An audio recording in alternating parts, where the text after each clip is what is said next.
African countries to use available resources to produce clean energy. Developed countries have as well been urged to take responsibility for the negative effects of climate change and ensure funding for African countries is sufficient. President William Ruto, while curtain-raising the summit, called upon developed countries to work on reducing the number of human activities that lead to highly carbonization.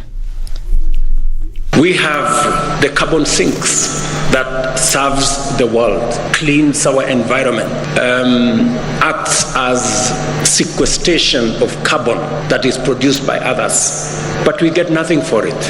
At up to 2.4 million tons of carbon dioxide, worth up to $50 billion annually by 2030. Realizing that potential, though, Africans could mitigate climate change, protect critical ecosystems, and fund sustainable development for the region. At the same time, President Ruto put it out to the world that investing in climate change across African nations would be beneficial. Commissioner of Agriculture in the AU, Joseph Sako, stated that despite African countries being funded to deal with the effects of climate change, the projects had not yielded results. We know for sure crying for the promised resources by the developed countries' parties has not yielded tangible results. Africa holds the key to decarbonizing the global economy, whether it is industrialization, whether it's manufacture. Meanwhile, activists who staged street demonstrations in Nairobi say that the African Climate Summit involves too much talk with no action. The more than 300 activists said the Africa Climate Summit lacks legitimacy and shows no indication of addressing the real and worsening climate crisis. They also blamed the summit organizers for failing to include them in the discussions around climate change. So what we want is for the leaders to speak for our issues, to also maintain the land-grabbing issues, to kill it at all. We also want to stop the fossil fuels. We want energy, we want to use solar, and we want climate justice now. One thing that we are not happy, that the people that have been affected the most, the women, the children, they have not been given an opportunity to go to the climate summit. So we are saying that the violators are meeting to plan against planet. The government will reinvest 20 billion shillings, representing 10% of the total revenue collection at the Immigration Department, to improve infrastructure. Speaking to members of the National Assembly's Departmental Committee on Administration and Security who toured the Passport Department, Principal Secretary Julius Bitok said the funds would assist in dealing with a huge backlog in passport applications. And they are satisfied of the work we are doing to ensure that we have passports. I'm also happy to inform the real estate that in the last 1 month alone, we have been able to produce 100,000 passports. That is why we have been able to reduce the backlog from over 150,000 to currently 43,000. I want to call upon for the state to help us also build a good image. The committee chairman, Gabriel Tangonyo, urged for the urgent implementation of the National Assembly Directive to the Treasury, allowing immigration to retain a portion of the revenue generated by the Directorate of Fund booklets and other recurrent expenses to forestall another backlog. Of course, the challenges still remain, the matters on resources. This committee had allocated them some money during the budget to buy the 2 new printers, which the PS and the DG, they're able to say that once that the procurement process is complete and they have the machine, they can able to produce an extra 4,000 to 5,000 passports in a day, plus what they're doing now. They're doing about 2,000, 4,000 or 2,000 a day. And finally, in the international scene, the United Nations Office for the Coordination of Humanitarian Affairs has said that about 4.8 million people have been displaced inside and outside Sudan due to the conflict between the Sudanese armed forces and the paramilitary rapid support forces since mid-April. OCHA further says that about 1 million people have crossed into neighboring countries, noting that at least 2 million children have fled their homes since the conflict in Sudan erupted more than 4 months ago. UNHCR, on the other hand, has appealed for $1 billion to provide essential aid and protection to more than 1.8 million people expected to arrive in 5 neighboring countries by the end of 2023 to flee the ongoing conflict in Sudan. That's the Newswire. I'm Leah Ubaga.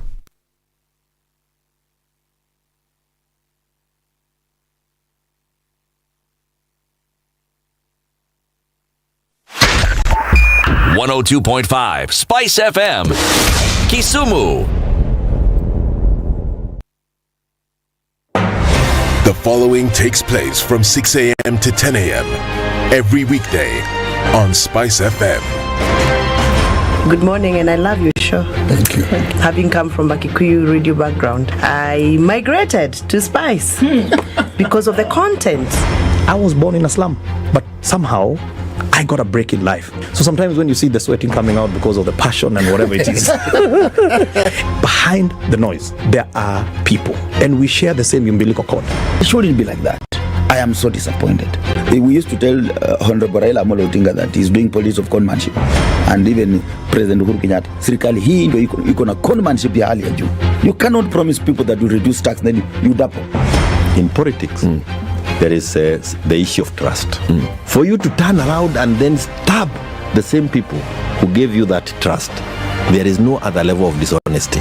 Na hii mambo utaona dunia tu. The Situation Room, Kenya's biggest conversation. If you go out of this country and come back the same person, then you have a problem. Buy land, 1 million. Put it there for 5 years. What's the purpose? It'll have increased in value. No, that's the thing. That's darkness. You know, that's an eclipse. You don't do that. I hope you don't believe that a hustler is a poor person, or that all hustlers are poor. I've seen that conversation. Tell us, who is a hustler? So who's a hustler? Hustler is a person who is making a living through hard work.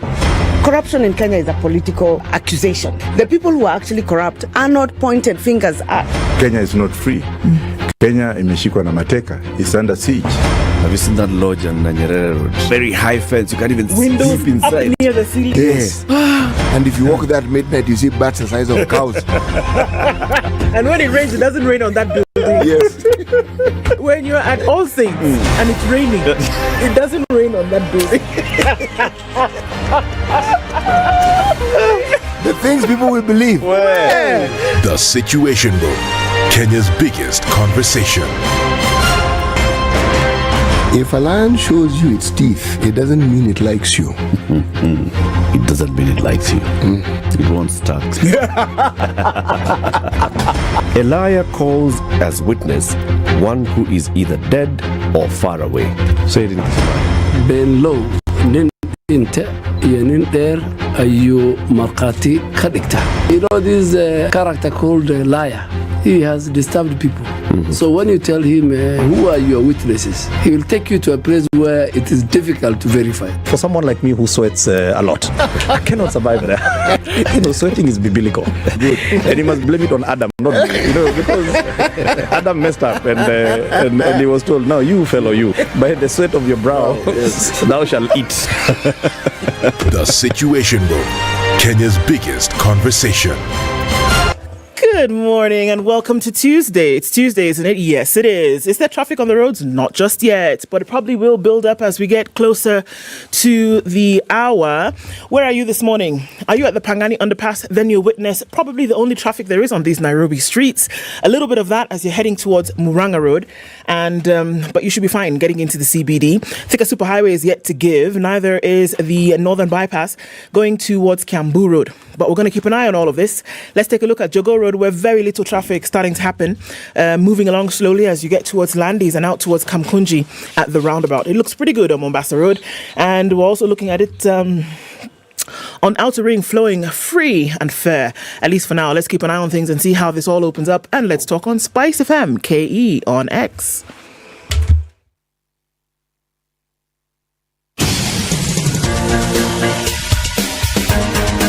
This is The Situation Room, the home of hard-hitting political commentary and penetrating insights about the state of the nation. This is a talk radio experience like no other. The Situation Room, a place for hard truths, debates, and elevated conversations. The Situation Room, witty, political, engaging, deep, controversial. In the room, we have C.T. Muga, researcher, academic, seasoned political observer, a fountain of wisdom in these politically uncertain times. Ndu Okoh, Nigerian by birth, Kenyan by choice, communications expert, Pan-Africanist, a truth seeker and believer in people power, and Eric Latiff, agent provocateur, the man in the chair, seasoned journalist, news hound, a man who believes in punching up, not down.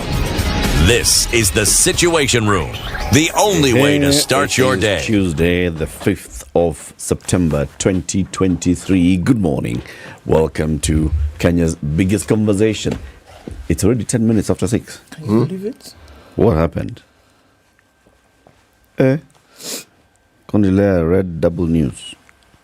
Today, Leah had a lot to tell us. Ah, okay. How are you, Ndu? Me. I'm fine, thank you. Kabsa? I'm very fine. Kabsa? Fine. Wait, I have a story for you. Greet City first. City? Eric. Mambo? Fit. Okay. Mimi niko poa. Yes, Ndu has a story to tell us. How are you, Eric?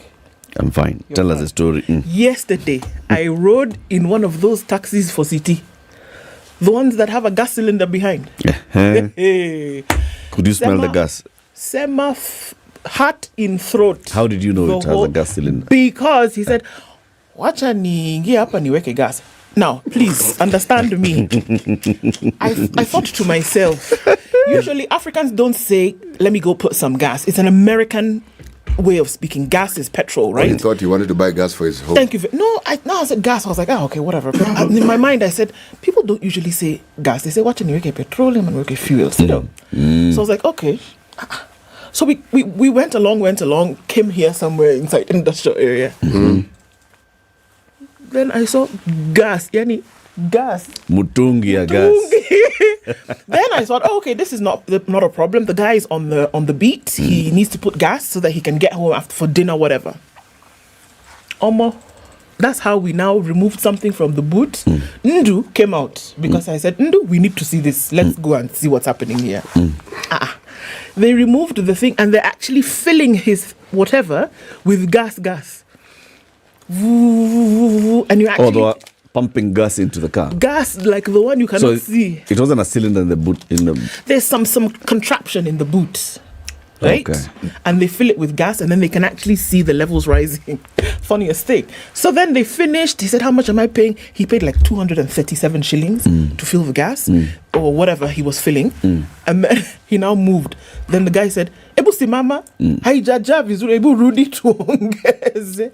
Inafaa kuja, unasikia kitu. Skia now mean smelling something. I said, are we supposed to smell? If we're supposed to smell, please, can I be getting out of this thing now? My heart was in my mouth the whole time because I half expected this thing to blow up somewhere along the road. Why? Combustion, my friend. Why? In my head, gas is for frying eggs. I knew, should I write a will? Do I call my mother? Tell my children? Why though? I don't know.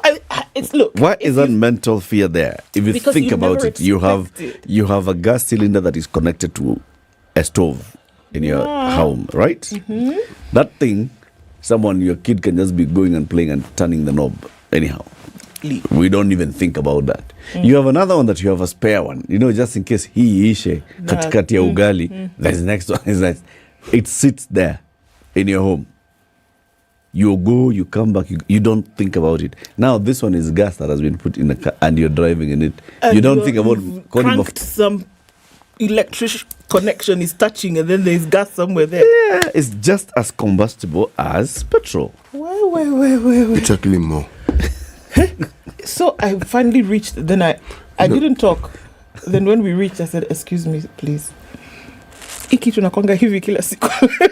not just today. I say, tunapeleka wiki. Vile tumejaza sasa. Tumejaza. Week. It is just like, in fact, shillings. In fact, LPG is denser than petrol. LPG fumes will go down. Yeah. Okay? Petrol fumes will rise. Yeah. So in terms of like combustibility and moving and spreading of a fire, petroleum fire spreads faster. By the way, Eric, you can explain all the science you want. Does it not do something on your head? Just look at dude. And I feel like be talking to tomorrow. And see if that science is making. But you know something? I kept waiting for the guy to bring out a pan and oil. The thing I've wondered is... But were you smelling gas? No, you don't smell gas. It's here, I'm telling you. It's all Even mental. after you saw what has happened. Nothing, And no. you told unasikia kitu. Did you actually skia kitu? Nope. No. But are there other countries where they use gas, or is this a purely Kenyan invention? Yeah, there are, apparently. Like Sindu where? went home and did research because I said, what is this about? I don't know why I didn't, because you had told us you had entered into one of these vehicles. You have no idea the panic that I went into. You have no idea. I'm not alone. You know, this fear about gas is not just for vehicles, right? It's a fear for gas inaweza lipuka. Tell me the last time you heard that there was a fire and it was gas ililipuka. They're rare, that's true. Last time you heard. And by the way, that cylinder rarely explodes. But I haven't heard of a situation where what happens is if there's a gas leak, there will be fire. Gas leak. Yes. It's in the air. But beyond that, not really. You know, You know something, huh? It's a big thing. Let me tell you, as you continue, let me just... a couple of years back, there's a company that launched the miniature gas refillable, Pima gas. So we're involved in creating a communication campaign and market awareness around it. And one of those things was, it was a 1 kilogram cylinder, which you can partially refill. Basically, ukitaka gas ya 50 bob, you just go say, weka 50 bob. Yeah. Gas ya kadogo ya kupima. The whole thing could be filled with 250. But you could buy anything from 50 bob, 51, 52, 53, 72 bob, whatever you have, and it's refilled. So obviously you're targeting a whole new market. Now this fear... Were these M-gas people or somebody for else? Gas? No, it was Pima gas. Pima gas. Okay. M-gas are another group. Yes. Another one, and they came a bit later. The fear, just to get that, the biggest barrier to entry into this market is just that fear. It's the perception that gas italipuka. Try and ask anybody, ulisikia gas imelipuka mara ya mwisho lini? Hey, hii kitu sitalipuka. No, me, I know of gas ambayo lilipuka and it killed an auntie of mine. But it's because somebody had not turned it off. Yep. So now, and it was at home. So when they decided to determine, instead of using a flashlight, somebody decided to strike a match. Yeah. That. But then that thing had been on for probably 6 hours. Yeah. So you can imagine, then it was night. So the whole house. And the gas And is it's low. all, and you know, that's the reason why they put, gas naturally does not smell. No, they it does actually add that smell. So you know. So that you can tell. You can smell gas. Then there's a problem. There's a problem. However, Guy, hiyo yote. hiyo science ni mzuri sana, lakini gas inaweza lipuka.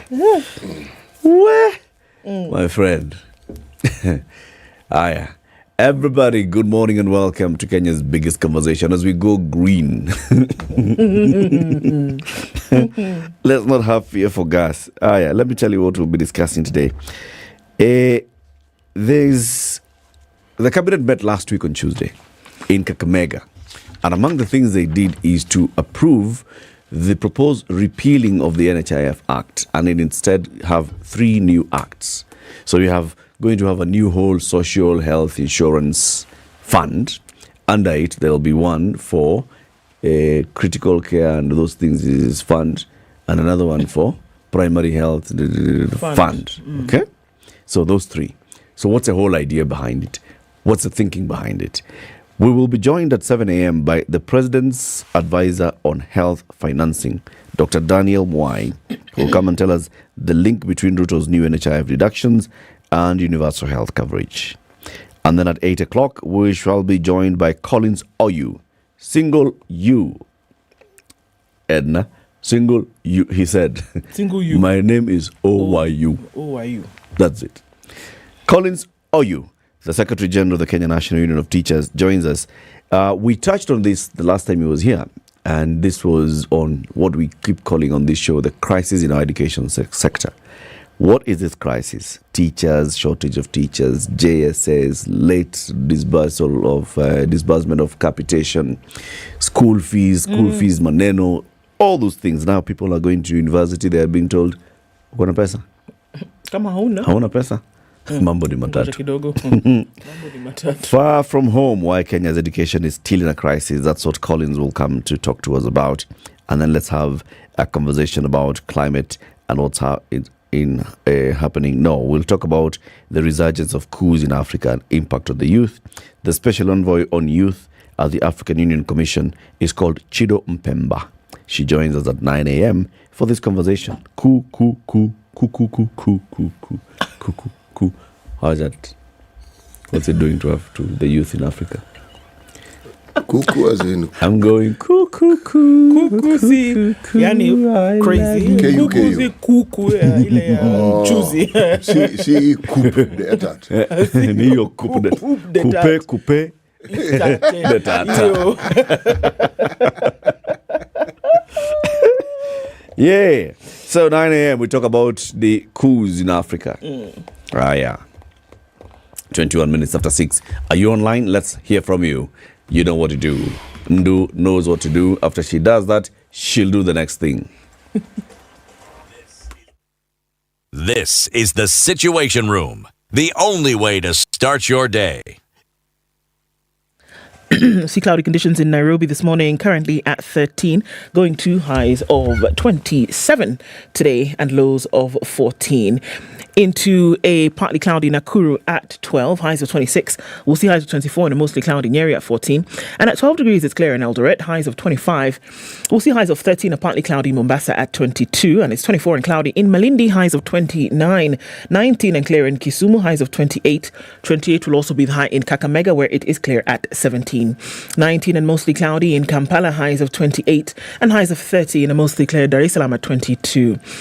We're looking into Johannesburg, and it's partly cloudy at 15, highs of 28 and lows of 11. It's mostly cloudy at 24 in Lagos, highs of 28.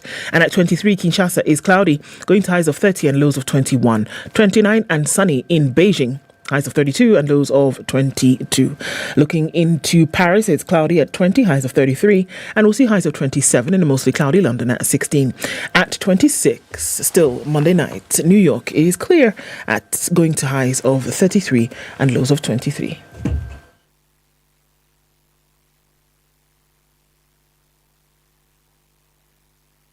Mature, intelligent talk every morning.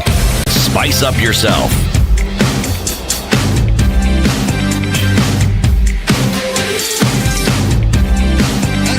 Mornings done right. 94.4 Spice FM, Nairobi. Gas, I'm in the process of converting my petrol car to gas consumption. It's the way to go in this economy, he says. Imagine 237 shillings. That's what he put. That's what he put. And how like a week mzima. What? Yes. That's what he said. No, okay, so he topped up with 237. How much did he have before? I don't know. He says because he had to put in order for us to continue the journey. So I'm guessing he was on reserves. Allah. So let's just say 300 bob. Say 300 shillings will take you for a week. An entire week. Yeah. Imagine. And this is a taxi that's just doing many laps. Wow. Actually, part of that conversation has to do with what the gas is actually used for. Because those vehicles also run on petrol. It's not just... Oh, it's hybrid. It's hybrid. Ah, voila. Yes, voila. The gas, once the car is in... To start the car, vroom, that one, you need petrol. Okay?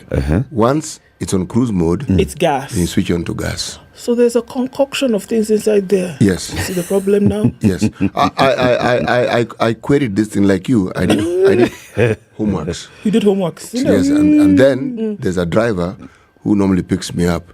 He also has a gas car. And we've been to that filling station on many occasions with him. So I've queried and asked how the thing works. This thing works. Yes. And he explained to me in detail how it works. And he asked him, so did this car come from Japan?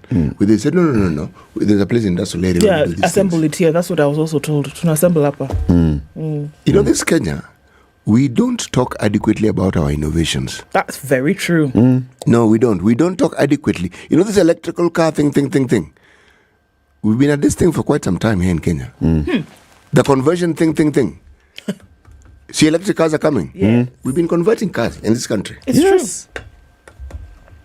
Dan Kuto says Eldoret is cool like, weather-wise. But the other call too, we'll go with that. All right, getting into talking to folks, many people online this morning. Lesan Sanchez says he's tuned in from Kisumu. Leshan Sanchez rather. James Sekento says good morning. So George Gashoiro is tuned and says Manchester eco-locked. Saskatchewan in Canada is where Mabiro Pancho is. Evans Nyangano says good morning Spice Trio, up and following from Rangao in Kajiado County.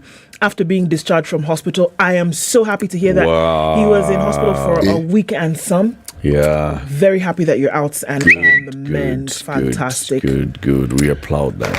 Indeed. Ricardo Mariera says, good morning, kings and queens. Salamia Wapoa were verified, were confirmed, now are forever win. Wow. Okay. Good morning, team. Siti Muga.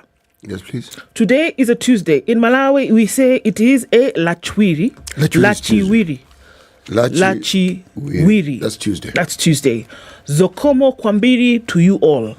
All right? Zokomo Kwambiri to you. Zokomo Kwambiri. Agri Momanyi says, Bwakire Spices. Hey, Bwakire. Today I remembered Latiff's interview. Latif, how much is enough? Ruto, enough is enough. Anyway, today is my birthday. All smiles has had another 365 years. Days. Happy birthday, man. Happy birthday to you. May the good Lord bless you. May he guide you and keep you. Happy birthday to you. Away. Mashari and Jero says, good morning, Spice team, watching from Portland, Oregon. Ndu, CT, Eric, and CT, I love your show. Asante sana. Ayembe Seti says, good morning, tuning from Kawangware. Robert Bogo is here. Ojero Fidel says, good morning, trio. Always tuned in from Maseno University. CT, they said they're expecting a lot from you this week. Since after last week, you recharged with gas. So they want me to make up for the time I was not here. So I'll take a double. Okay, so Assalamu alaikum, tuned in from Abu Dhabi. That's soulful. Sophia Damari is also tuned in from Abu Dhabi this morning. Joe Mungai says he's at SeaTac. Where are you going? Going to Las Vegas. Don't forget what happens in Vegas. Stays in Vegas. Sammy Lidania says good morning, tuning from Mazeras. I want to go to Mazeras. We'll talk about that later, another reason why. Okay. Tony Malila says good morning. He's not a happy man this morning. He said what happened to me at the ACS, in case you're wondering what that is, the Africa Climate Summit, was not nice at all. We were stuck in line for 5 hours. 1, 2, 3, 4, 5. If you were in line at 7 a.m., that means at 12 o'clock, you were still in line. In line for what exactly? Line accreditation. Queuing for accreditation. Accreditation. Accreditation. He said only to be told that access had been denied, or rather declined 2 days ago, and no one had informed him. And why was he seeking accreditation? You can't just enter the summit anyhow now. They've registered. It's registered. Remember, then you go get your badges and your pack and all of those things. You've got all those things. Remember, we had the CEO of the summit. We did. Joe. And he said, register, go online. So people are going online and registering. And they get confirmation that, yes, we have received your registration. Now, come for the badge. Come for your badge on the day. So people are going. Starting Sunday, people have been queuing outside KICC for the badges. Do this, then the other issues. Many issues. Tony Malila was one of those victims yesterday, unfortunately. Tony. Suleiman is tuned in from Ginger. Desmond says good morning. Tuning from Mombasa is where the dawn is. And I'm being reminded, Sofu says all Abu Dhabi taxis run on gas. Yeah. All Abu Dhabi taxis. And he says with temperatures of 50 degrees, had to Jallipuka Bado. Oh, well, that's good. Imagine that. Imagine. Joel, Anthony, Kesh, Japheth Mumia says he's in Kitale. Bristol Nagila is tuned in. Chris Oluoch is here. Sam says tuned in. He just watched Julius Malema and he has things to say. Indeed, he does. Peter Kaboy says good morning. Good morning, everybody. We see you. If I didn't get to you, we see you. And we thank you for being here with us this morning. Karibuni sana, City. The proverb. When a spider's web... No. When spider webs unite, they can tie up a lion. When spider webs unite, yes, they can tie up a lion. Yes, you know these are webs. A spider. It's true. When the former Sako.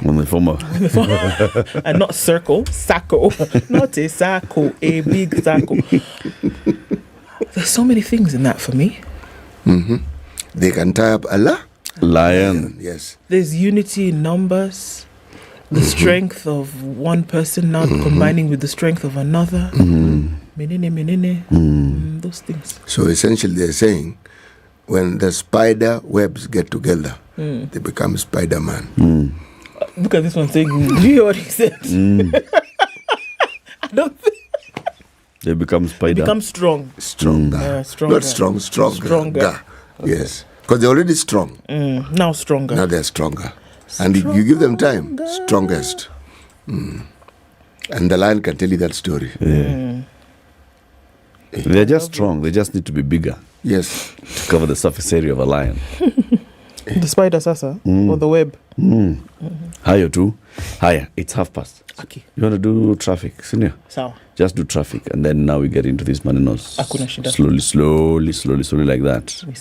It is 29 minutes actually to 7 a.m. Let's take a look at traffic.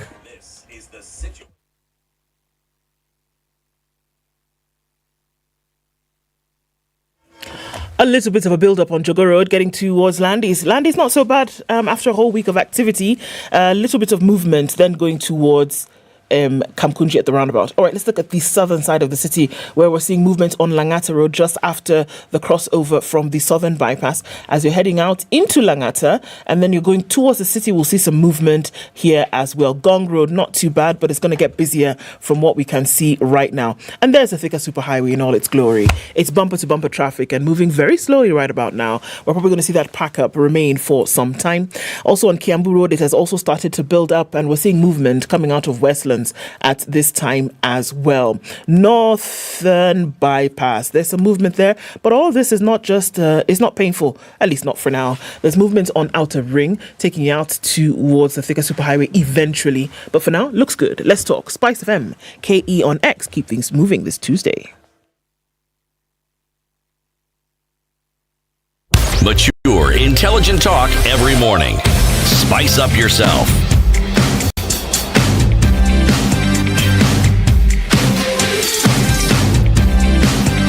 Mornings done right. 94.4 Spice FM, Nairobi. Onslaught against the big boys. Who are the big boys, you want to ask? Well, Africa needs to take charge of its destiny was the message that speakers put across on day one of the Africa Climate Summit with a call to have visa-free borders and a single currency for trade. Well, all right. African nations said, you know what is going to help us? If we just all trade in the same currency, can we drop these barriers and get the thing done? President Ruto now said, I'm even seeing that by the time this year ends, anybody can just come to Kenya. Just come. No visa, no anything. Just come. It'll be interesting to see how it's going to put that. This is home. Yeah. Come to Kenya. No Allah at all. The ministry, which ministry you ask, Education, is pushing KRA to waive universities' debt. I think that's also a conversation we'll have today with Collins Oyu. Asking, look, we owe you money, we understand. But we're in a hard spot. Can you just please bear with us and just look? Start again from the beginning. Please, don't be angry. Okay. All right. The price of fuel has gone up to about 100 shillings if we're looking at the equivalent in Nigeria. So fuel is retailing now at the pump at 100 shillings. And Nigerians have said, you know what? This is ridiculous. 100 shillings equivalent. Yeah. Where? Crazy. And they wait, it was not meaning liter of petrol have gone up to 100 shillings. It is now, the cost is now the equivalent of 100 Kenyan shillings. Yes, please. And Nigerians have said? We're not doing again. Okay. We're not coming. Why? And then the banks have also said, if people are not driving, even us, we're giving you people 2 days to sort out this thing. Even us will close. Banks will close. Banks said we'll go on strike for 2 days.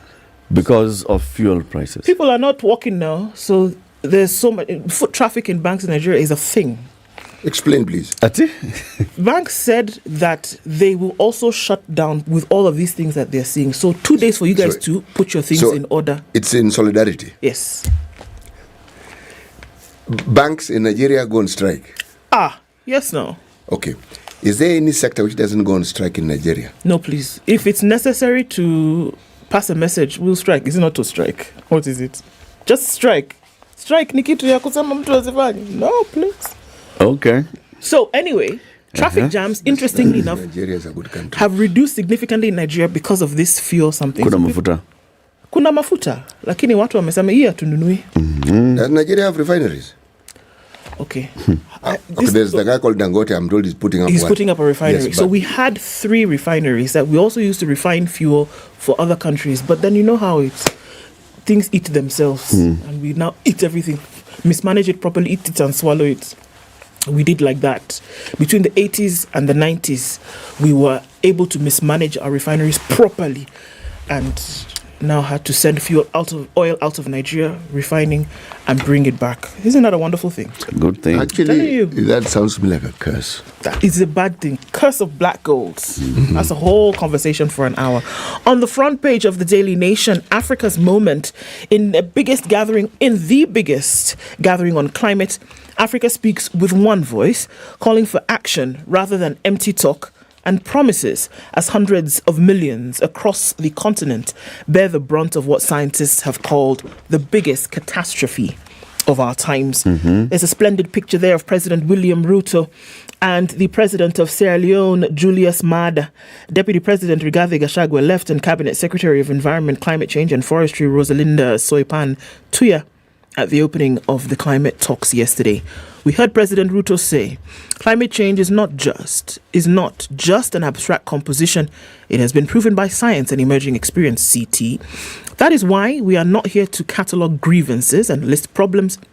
We are here to talk about the solutions. Mr. Mithika Mwenda, who is the director of the PACJ, said the outcome of this summit should not only provide solutions for people whose livelihoods have been affected by climate change and its false solutions, but also reflect African realities. And the core of it would be adaptation.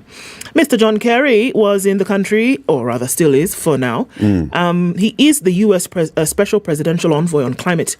And he said, these are the ones who are classified as friends of the summit. It's an African summit, but they're friends of the summit. John Kerry is one of them. So America is a friend of Africa. So they would say. Okay. And he said Africa can benefit and the global south can benefit only if the carbon market grows. It has to grow into billions in order to work effectively. And for that, we need to ensure its environmental integrity. I like how it suddenly is very nice. So Ipantuya also said, climate change has entered a new era. It is not just about an environmental or developmental angle, but it now addresses climate change in the context of climate justice. So that word is going to spin around quite some this week. Climate justice, climate carbon trading and carbon credits. Only if they can be restricted to carbon credits in Africa. In Africa. Because what stops John Kerry and his people from saying we also have our forests? So we can also do this side. What's that thing called? Yellowstone or yellow whatever? A whole huge vastness of Yellowstone National Park. I mean, it's in the middle of all of that. So and it can also just be saying we are also selling our carbon credits. Why should American companies be going to buy a carbon credit from somewhere Kenya, in Laikipia when they can do it in Congo? The same question is asked of oil. America has oil reserves. Why is it then that their companies explore oil in other countries? Because they don't want to deplete their reserves. So even that carbon credit thingamajig that you said, so you keep yours, you buy the other. I mean, there's a whole business conversation here, but I have to ask this question, folks. Maybe you have an answer. Who is sponsoring this conference? African Union. I wanted to, please, can I put it in quotes first? Please. Africa Union. So, now you know. Africa Union. Then I remove the quotes and then I say, and governments of Africa. So, okay. Yeah. Okay. Do with that what you wish. Other headlines, the last on the back page of the Nation, a bill seeks to create a sugar board and impose strict import rules. Yesterday was also an interesting day, as we saw there was a withdrawal of these cases from court in terms of the petitions that had been made. Then we now saw a rescinding of that withdrawal by one individual who said, you know what, when I was withdrawing the cases, I was being harassed by state officers. But now that I have come to my senses, I am now lucid. Actually, you know what, I've rescinded that withdrawal. So there's a lot going on about sugar in the country at the moment, and there's a bill that's being tabled to create a sugar board and talk about strict import rules when it comes to sugar. Why import when you can create your own? So, Okay. The Business Daily, 60% of small businesses cannot repay their loans. That is 6 out of every 10 MSMEs have defaulted on their loans by the end of June, reflecting a tough business environment characterized by a spike in interest rates and the prices of goods and services. A new report of the MSE Tracker Survey published by the CBK and other partners, which tracks financial inclusion among small businesses, shows 60.7% of small businesses had defaulted on their loans in June this year, an increase from 42% in October last year. From 42% to 60% What? of small businesses take loan. Now, this report is indicative of very many things, but this report also could be used by the same banking institutions to say, this is a risky sector to lend money to. Okay? Which means that now banks thinking about lending to MSMEs, they'll be like, no, we've got to do a lot more before we actually give you money as an MSME. Because chances are 60% you will not repay this loan. Yeah. It's not a good thing for MSME development in the country. Not a good thing at all. 10 firms joined the battle for betting billions. The new betting firms have been licensed to operate in Kenya, highlighting the growth of the industry despite increased taxation. The entry of these new players raises the number of betting firms cleared to operate in the country by the Betting Licensing and Control Board in the current financial year to 71. There are 71 betting firms in this country. Only 71 in the market. 71. 71. So if we have 6 licensed, every county can have their own betting. Their own betting company. Yep. Yep. No, every county can have 2. If you add 6 more, that's 77 CT.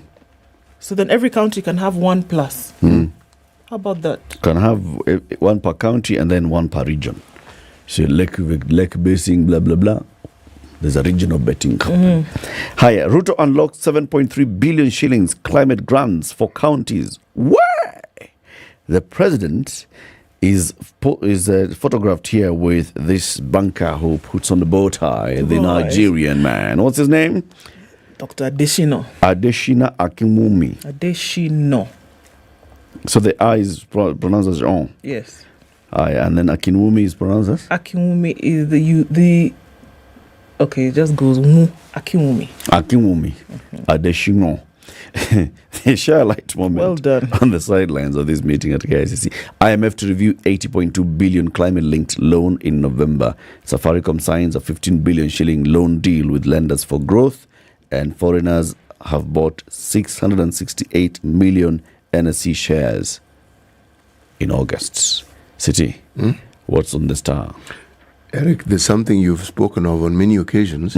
Your wish is about to come true. Okay. On page 6 of the Star, before I get now to the headline, this one I have to say because I might forget. New Senate bill to separate Treasury from the Finance Ministry. Proposed law to end discrimination in payment of funds to national and county governments. This is a bill that has been sponsored by Kitui Senator Okoh in Parliament yesterday. Yes, meaning Treasury is going to be independent of the national of the finance ministry. Yes, as it should have been a long time ago.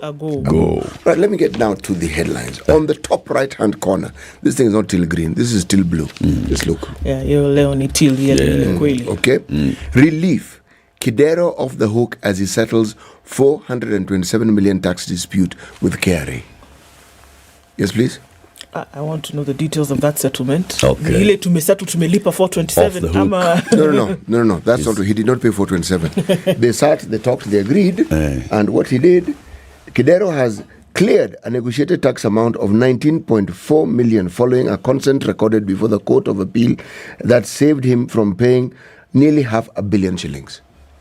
Negotiated. Negotiated in 2019. 19. Okay. Nilikuwa nimeona kwa 18 lakini nyinyi chukueni 19. Yes. Kero akasema iko na ni cash. Ni cash. Niko nayo. Okay. Unaona lori ambayo iko pale nje iko na hiyo pesa. Kweli? Niwaambie waingie. Okay, waambie waingie. Bas. Sawa Kidero, wazee, happy Christmas. Wacha tutoa hii hook. Hii hook tumetoa baba. Sasa wewe endelea na maisha na usiwe na wasiwasi. Right. Now, then we have appeal after appeal. No luck from a Chacos defiler who tried to get his life sentence quashed. So on page 11, on this subject, I will not speak my mind. I will just read what has been written. Because my mind...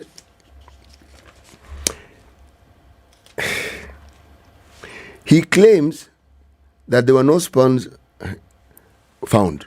Excuse me? That's what he claims. I didn't hear what you said. I just heard he claims and found. Read the story, City. Just read the When story. 10-year-old NJ went to relieve herself sometimes back in December 2010, a neighbor who was well known to her broke into the makeshift latrine, pressed some 20 shillings in her hands, and dragged her out to a nearby Napier grass plantation and defiled her. The man, Onesimus Mwema, used his hand to close the mouth of NJ to stop her from screaming, while his other hand did the dirt. But the girl managed to shout for help, and her mother responded, dashing to the plantation, but only saw the man running away, his head covered with shame and guilt. He found her daughter lying down crying and her inner clothing beside her. To date, Mwema regrets this day, as his life and destiny are now effectively fixed to be behind bars despite his multiple attempts for freedom. After the incident, the mother then took to the nearby hospital for treatment, and the assessment found that NJ's hymen had been partially broken, and the penetration was only halfway achieved. Police later took up the matter and later had Mwema arrested and taken to a magistrate court in Makueni, where he got convicted and was sentenced to jail for life. Okay. Then he began an appeal process. Yes. He tried the High Court unsuccessfully. There's a 3-judge bench. Gave the determination on 4th August. At the second appeal, the defense was that the elements of the offense of defilement were not established, and that there was no medical assessment report to prove the age of the child. So he's now using technicalities. He's using technicalities, but it's not working. The court agreed with the state that the evidence against him met the threshold, and that the sentence was also lawful, and he deserved no leniency. Why is he pursuing an appeal? Why is he pursuing an appeal so vigorously? I don't know. The story says he was seen. The back of his head was seen. Back of his head was seen. Yes. By the mother of the child. Yes. And nobody else. No, nobody else. So what did the court use to rely on to say that it was to convict him? Well, let me read about his claim. Okay. There were no injuries on her genitalia, including bruises or lacerations, and further, there was no male discharge, such as the semen or spermatozoa was present to prove that there was penetration. He also claimed that he was not properly identified. It was further submitted that the crucial witnesses were not called witnesses, and that his alibi defense was unjustifiably disregarded. There's something there, by the way. That's why I said, I'm not going to issue my opinion. There's something there. I'm going to read this story. There's something there. It's a little bit too odd. It's not cut and dry. No, it's a little bit too convenient. Yeah. Because why would he be pursuing an appeal after appeal after appeal?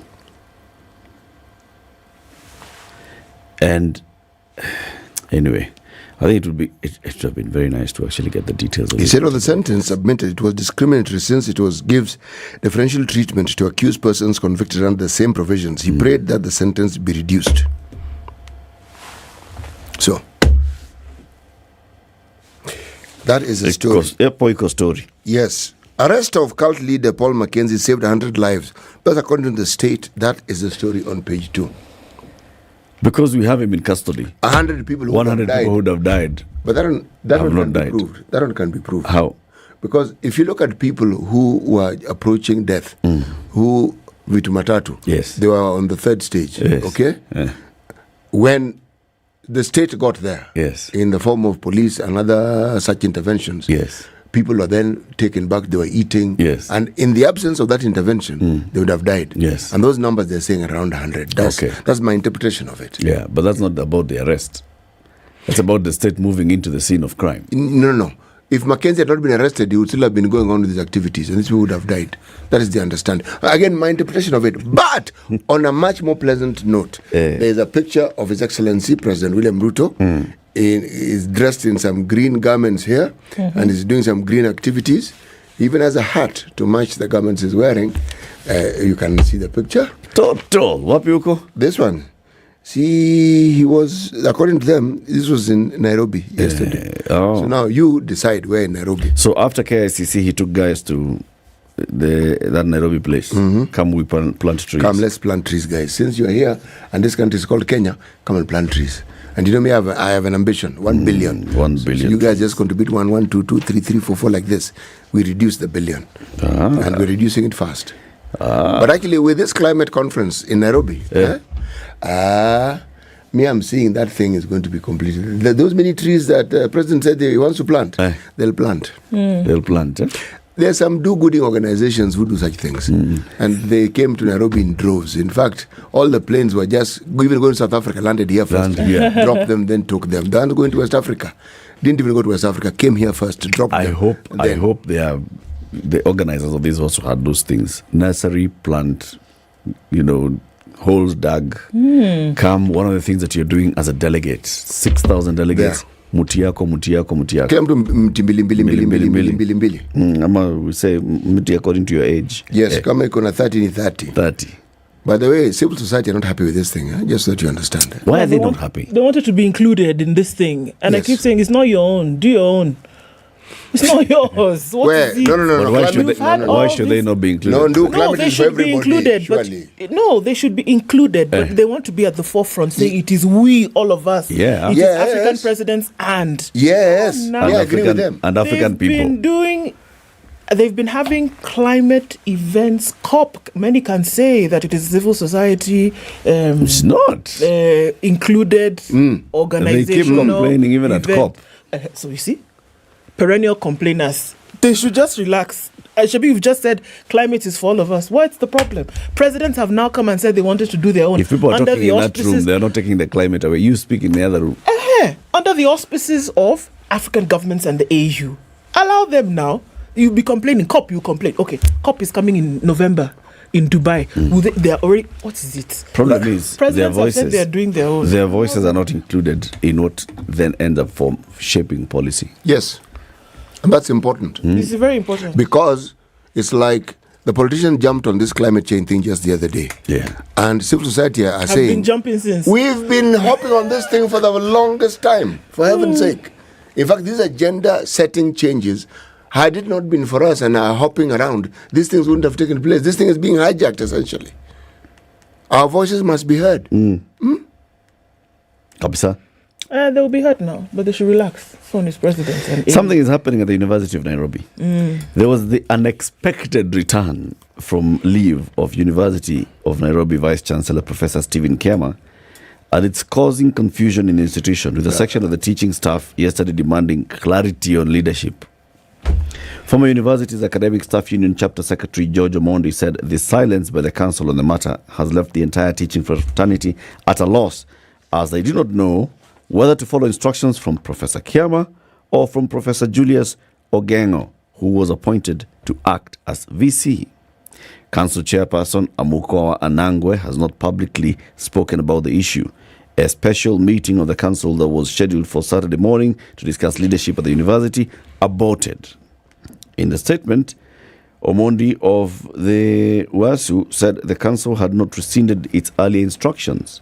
As we know, it's the council that can provide leadership to the substantive vice-chancellor and to all other parties who are staff members in this institution. We expect the council to come out strongly and state what position exists in respect to the current goings-on at the university. Now, this is some clear confusion. It will persist for some time. It will. You see, this power struggle that we have at the university, it didn't start with Professor Kiama. No, it didn't. It's something that has been going on for some time. You'll find a former immediate VC has preferences as to who should be the successor. Somebody else come in there. I mean, it's a never-ending circus. And then the waters are muddied further when the Senate has done God knows what. Then the University Council has done God knows what. Just listen to the story around it, and there's a lot of confusion. And this confusion is not going to go away tomorrow. Aye. It's unfortunate. Like, we spoke with the professor who joined us a couple of weeks ago. Yes. And said, this confusion it has trickle-down effect on the institution. Negatively. Very, very, very negatively. Very, very negatively. And all those many changes, remember the thing that he pointed out, he said, we have this problem. You start off with a process, you have a council. Yeah. Before you know it, the council has been changed. Yeah. So you start again. New council. And then there's something called the Senate. That one, it's there and it's not there. So you're not really sure whether it's there or not there. That's what I'm saying. This confusion is going to persist for some time. Yeah. Yes. Yeah, it's crazy. Andrew? Tell the story. I want to look at the Ahmadi story, accused of meddling in a fake gold case. A Dubai-based firm claims that senior judicial officers pushing to have the case dismissed, and it's a question of what exactly is going on. We saw this story surface a few months ago, and we kind of thought that it had died. Well, not so fast. A Dubai-based company that was allegedly conned of, get this, 91.4 million shillings in a fraudulent gold deal has claimed that a senior judicial officer is interfering in its high court case against Judiciary Registrar Anna Madi, her son, and 2 other people. Bruton Gold Trading LLC has filed an application in the Court of Appeal seeking to reinstate asset freezing orders. Remember, assets were frozen. After some time, they were thawed. In the Court of Appeal case, the Dubai-based company made allegations of interference. On Monday, the Court of Appeal certified Bruton's case as urgent and directed the parties to wait for the President of the Court of Appeal, Mr. Daniel Musinga, to appoint a 3-judge bench to hear the application for the reinstatement of the freezing orders. The company came to Kenya to buy 1.5 kilograms of gold, 1,500 kilograms of gold, which would have cost 13.6 billion at current world prices for the precious metal. Instead, just 1.5 tons of gold is how many billions? 13.6 billion shillings. What is it about Dubai and gold and Kenya? Go on, please. Instead, it lost nearly 100 million shillings in a botched deal that now threatens to tarnish the reputation of one of the judiciary's most senior administrators. Now, Bruton alleges that Miss Ahmadi and another unnamed senior figure have been secretly working in the corners to tilt the outcome of the dispute. First, they saw the unfreezing of assets. Now they've asked for those to be reinstated. So they're saying somebody is doing something in there and we're not very happy. They've done everything but say that she's using her influence within the judiciary to overturn some of these things. In an incident that harkens back to the days when rogue judiciary staff and lawyers colluded to rip pages out of physical court files to sabotage cases, Bruton alleges that documents it submitted to the High Court through the e-filing portal on May 17th this year were mysteriously deleted. They cannot find them. They go, they are not there. The documents were restored in the portal after Bruton's lawyers, Murage Juma and company advocates, physically visited the deputy registrar at the commercial division of the Milimani High Court on May 29th. Then they went back to the portal and Gafla Bin Vu, the documents were back. So they're saying, Eco game hapa. So they want the court to open the eyes of their hearts. Open the server. And open the server. But it couldn't have been a glitch in the system. No, please. They had disappeared. Not that they were moved somewhere else. But they were not there. That's what a glitch means. For only those particular documents. That's what a glitch means. Okay. It's possible that there was a glitch. And Ahmadi and her crew would say, actually, there was a glitch. These guys this thing isn't going to end soon. And by the looks of it may not end well for Ahmadi. It's unfortunate, really. But operative word may. It's crazy. Like you asked City, what is it about? So Dubai is a haven for trading in gold and this trading precious in everything. metals, gold, right? Perfume. But see, the source of these things is African countries. Yes. By and large. Yes. So how do they end up there? So I mean, somebody who is a gold merchant in Dubai, you go. It's like somebody who's in Nyamakema, not in Nyamakema, in Wakulima market. They go to the farm gate to look for the produce and bring to the market. So this guy, armed with 10 billion shillings, 100 of that money in advance. I mean, Kenya, things happen. What is it? We are not known to be a major exporter of gold. No, and these guys keep coming here to buy gold. We are not major. We are exporter. We are middlemen. Okay. We are an exporter of gold. Anyway, do you know how the new NHIF deductions will work, or do you not know? The President's advisor on health matters, joins us next. Good morning, 7 a.m.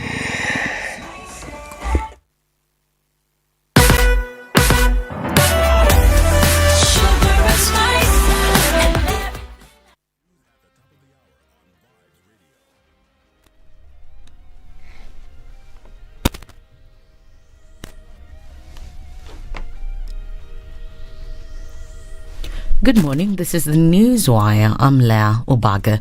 Field Marshal Muthoni Wakirima has died at the age of 91. Muthoni, the only woman to have been bestowed with the rank during the Mau Mau uprising, died at 3 a.m. this morning. She was pronounced dead after being rushed to a Nairobi hospital in Pangani. Nyeri Governor Mutahi Kahiga eulogized her, saying that in his community, a mugumo tree had fallen. He added that the world had lost one of the most prominent Mau Mau heroes. Her body has been moved to Lee Funeral Home. Transport Cabinet Secretary Kipchumba Murkomen says that the government plans to put in place infrastructure that accommodates mass transport. Murkomen said that the government is committed to having BRT on Thika Road by the end of October 2023 in a bid to support the urban mobility system. In terms of sustainable transport, we are making sure that we remove people from using small vehicles for public transport to allow them to use bigger buses, cleaner buses, electric buses. The plan we have for our country includes bus rapid transit system, and you can see we are working on the infrastructure. We have demarcated Nairobi metropolitan region, which involves 5 counties, into 5 lines that will make sure that we have a BRT system.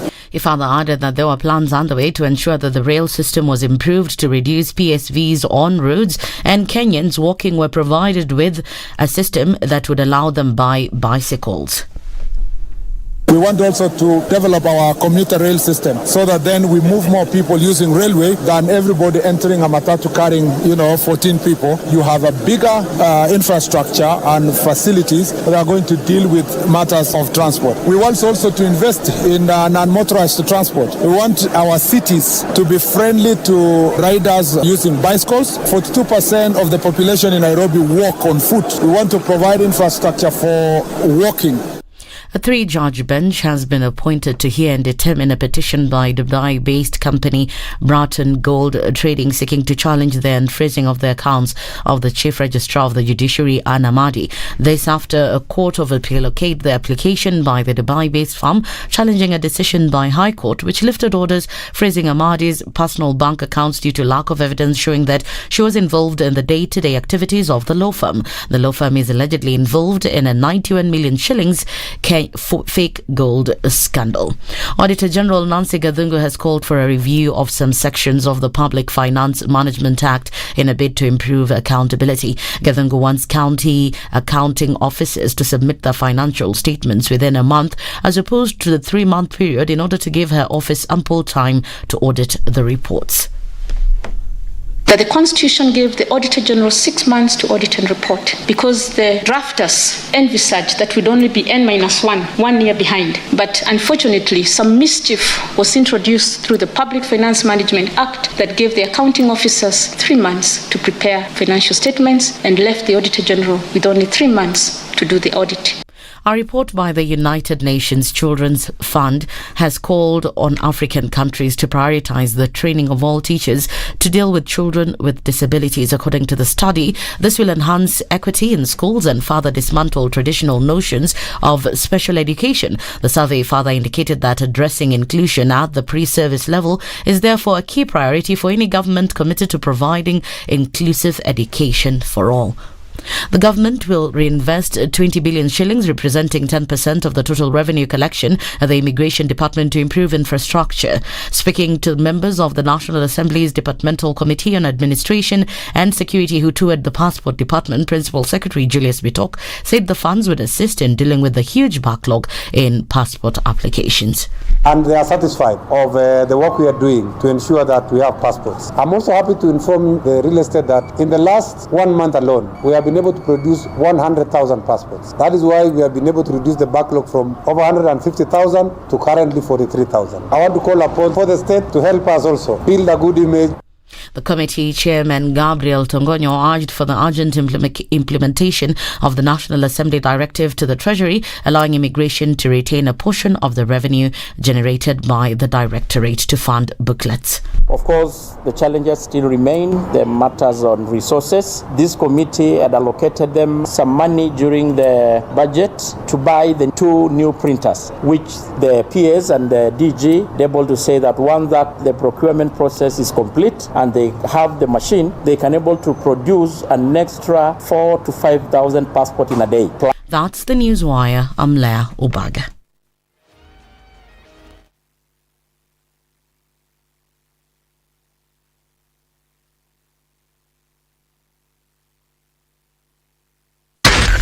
Spice FM, Nakuru. All right, a few minutes after 7 o'clock, and we're looking at traffic building up. And traffic hour probably seems to beckon a little bit earlier than it normally would. The Thika Superhighway is a cause for concern this morning. Heavy traffic inbound to the city. It's bumper to bumper all the way from beyond GSU at the headquarters there. It's coming in strong from Zimmerman. You can use your service lanes, but that doesn't seem to be helping much because you're going to get back to the major highway at some point. So it's bumper to bumper, folks. If you're on the Thika Superhighway, that's one to have to deal with today. Kiambu Road is also doing the thing well past the DCI headquarters, and it's also moving very slowly. I do not know how many lanes we are at now, but it's red through, and this one is going to require some patience and a cuppa. All right, we're also looking at Uhuru Highway, busy getting into the city. All roads still lead to the KICC today, and so that means that it's going to slow down quite some, and it's done so really early already. Coming out of Westlands, we'll see some movement as well. Let's look at Jogo Road, where there's movement going towards Landis. For a minute, the attention has been taken off Landis and it's gone to Uhuru Highway. Keeping an eye on things this morning, Kangunda Road busy, Manyanja busy as well, and we'll see some movement on Juja Road getting into the city. Let's talk on Spice FM KE on X. Keep things moving this morning. Tell us where you might be stuck and we'll talk.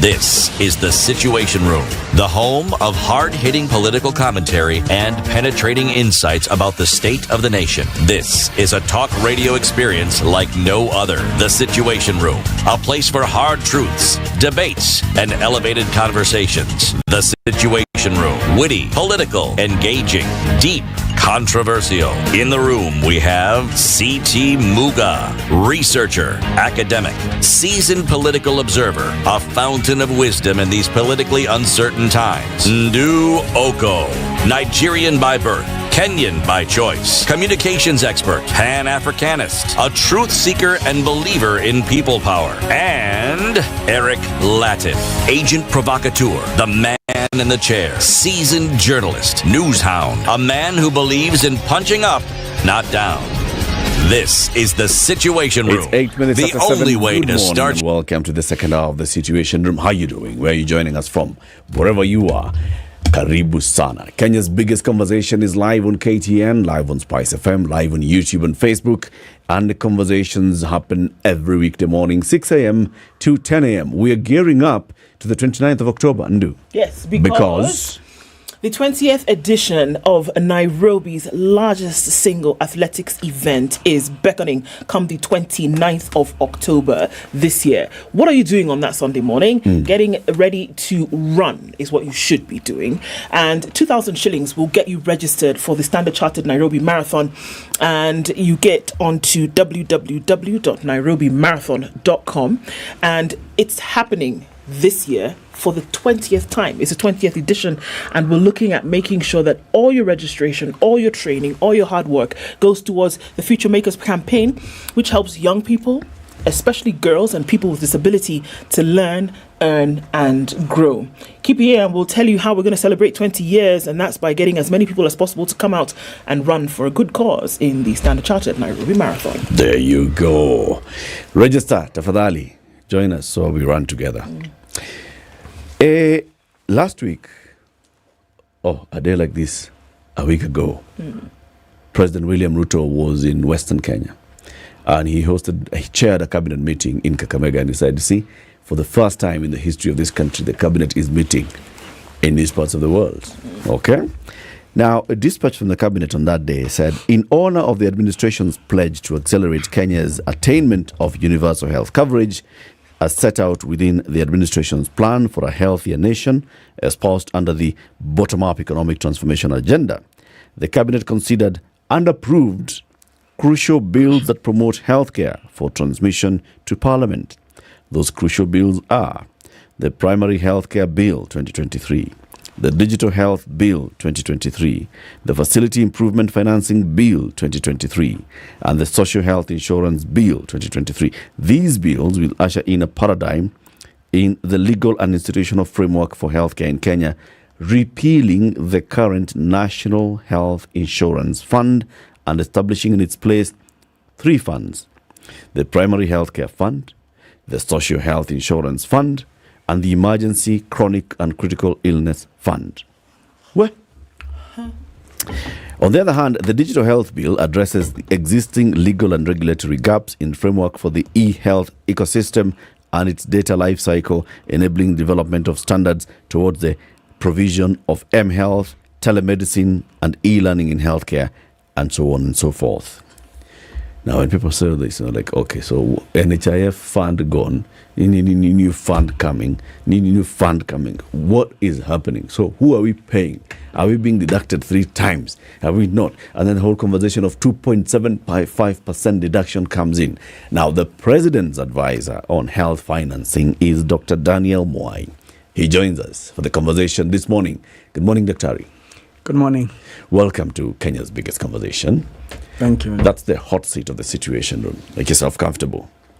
Thank you. To welcome you to the conversation, CT has the day's proverb. And this week's proverbs are from which country? Gabon. Gabon. Officially known as the Gabonese Republic. Okay. When spider webs unite, they can tie up a lion. When spider webs unite, they can tie up a lion. Yes. Dr. Mwai, what's your interpretation of this proverb?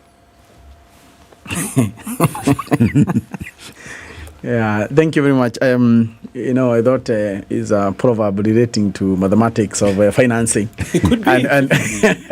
But in the same line, probably, I would think that, when, alone, we may look a little bit weak and, may not be able to conquer, the things that we have in terms of life challenges or even things that we want to do. But when we come together, I think we can become such a tremendous force that can be able to withstand even the strongest. Now, in my opinion. You see the connection with health financing? Yes, I think there's some mathematics there. So, so pleasure.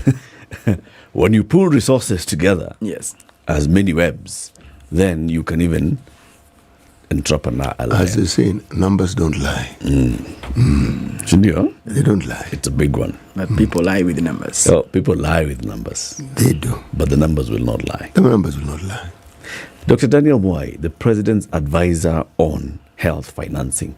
Please, what does that mean? Yeah, I would just highlight that, one, I'm a health economist. That is what I specialize in. And I specialize specifically in healthcare financing, economics of, what we call economic evaluation to make sure that the money is deployed, optimally. The key question is that we have scarce resources. And because of scarcity in resources, we have to make choices. And therefore, we have to really look at where do we make the best choice in terms of putting resources for the Kenyans. So in this, time, what you're trying to do as a country is to assist the president in achieving the aspirations that he have and promise to Kenyans on matters relating to universal health coverage.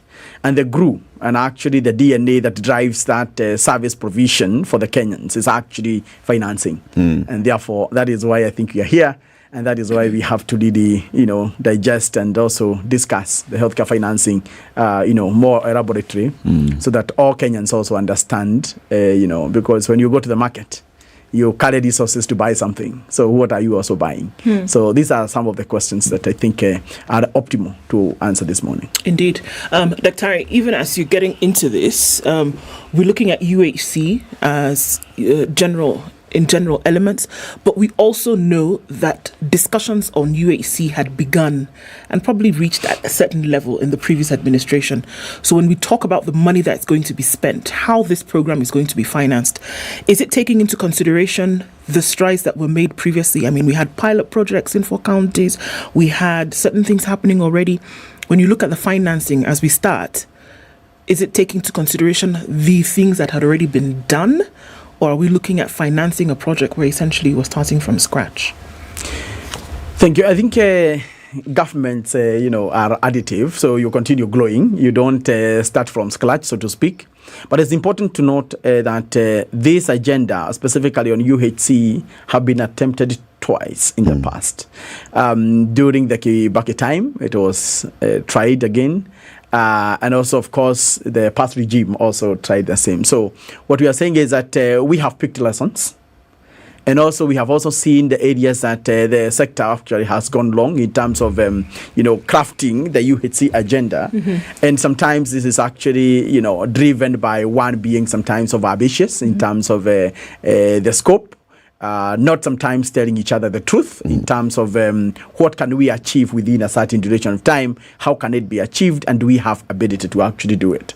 And if you have no muscle to actually buy the services that we are promising, then it becomes difficult actually to achieve the agenda. So we are building up, learning from, it is a learning, adapt, and scale up. Okay. I mean, that is usually the main driver. You have to learn what you have already been able to do. You have to adapt, because some of these things are not, all our structures are very different. Even now that the Kibaki time and now this devolution, there was counties, there were no counties. So there are several metrics that need to be, kind of changed so that they fit. Okay. And lastly, of course, to implement. Okay. So now based on that, the parts 2 of that question would be, so from your action plan, what now will this financing be applied to within this program? Thank you very much. I think for us to understand where the money will go, I think it is important for us to look at our financing architecture of health, so to speak. Yeah. And why this is important is because if we focus on the past, for instance, we have largely been a curative country. We focus on, allowing disease to happen, of course, as we keep quiet. But now when they happen is when we start reacting and we start taking actions. Yeah. So this push towards Afya Bora Mashinani has several issues that need to be looked at, critically. One is that people should be able to seek services closer to their households or to where they stay. Mm-hmm. So that is very important, because when we did an analysis in the past that, was looking at the costs that accrue to the demand side of the economy, this is actually the people who come to seek care. Transport cost is a real major cost to households. And of course, the caregivers staying out, away from their household. So that is one element that we need to take note of. Mm-hmm. But when we talk about that, then we ask ourselves, then why do people move far? Yeah. The people move far because of largely 3 reasons. The main one is lack of commodities in facilities. Yeah. So you go to your nearest facility, they have no commodities. Why would you go? So you bypass that facility to go far. The second thing is a lack of the right human resource. So our facilities, of course, are not well equipped with the right human resource. And therefore, that you'll not be able to get good quality of care. And because people don't love going to hospital. I mean, the hospital is not... Our facilities are not facilitated by adequate human resource. Correct. Let's expand on that a little bit, please. So what I mean is that even after the devolution happened, the financing that of course have gone to the facilities is still low.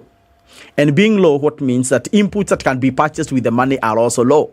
And therefore, you find that there are facilities that have been built, but the human resource that have been, deployed there are not adequate to actually provide quality of care. And therefore, people bypass the facility. I'm explaining why people move away from a facility that is closer to go far. And the last reason is the inability to have good lab, or what we call diagnostic capacity. So people are unable to, get the right tests. So they are prescribed, they have to go far. So even if you want people to be closer, services to be closer to the people, then it becomes impossible because, if I need a radiology, if it's not available, I have to go where it is. So people move away from where they are. So the Afya Bora Mashinani principle, which is a promise of His Excellency, is actually to bring services closer to the people. And to do that, then we also need to see how do we sustainably fund the healthcare system. My question is this, though. In a time gone by, what you are saying was absolutely true, because the healthcare facilities that people knew of were government healthcare facilities. But more and more we see the proliferation of private health facilities, and they are not necessarily that far away. Some of them are just around the corner. Would you say that they meet the needs that the government facilities were supposed to meet, or do they also fall short? Because I understood what you said, how it is, you're essentially referring to the care-seeking behavior of people, where one will want care, but they know very well that this facility will not be able to care, so you move. But I'm saying, in the recent past, recent being some 20 years now, up to now, we've seen this proliferation of these health facilities. Do they help in any way to meet this need that would make people travel distances? So if we look at the healthcare utilization patterns and where people seek service, you'll find about 40% of Kenyans still seek services from private facilities. That means those facilities have, somehow managed to close the gap.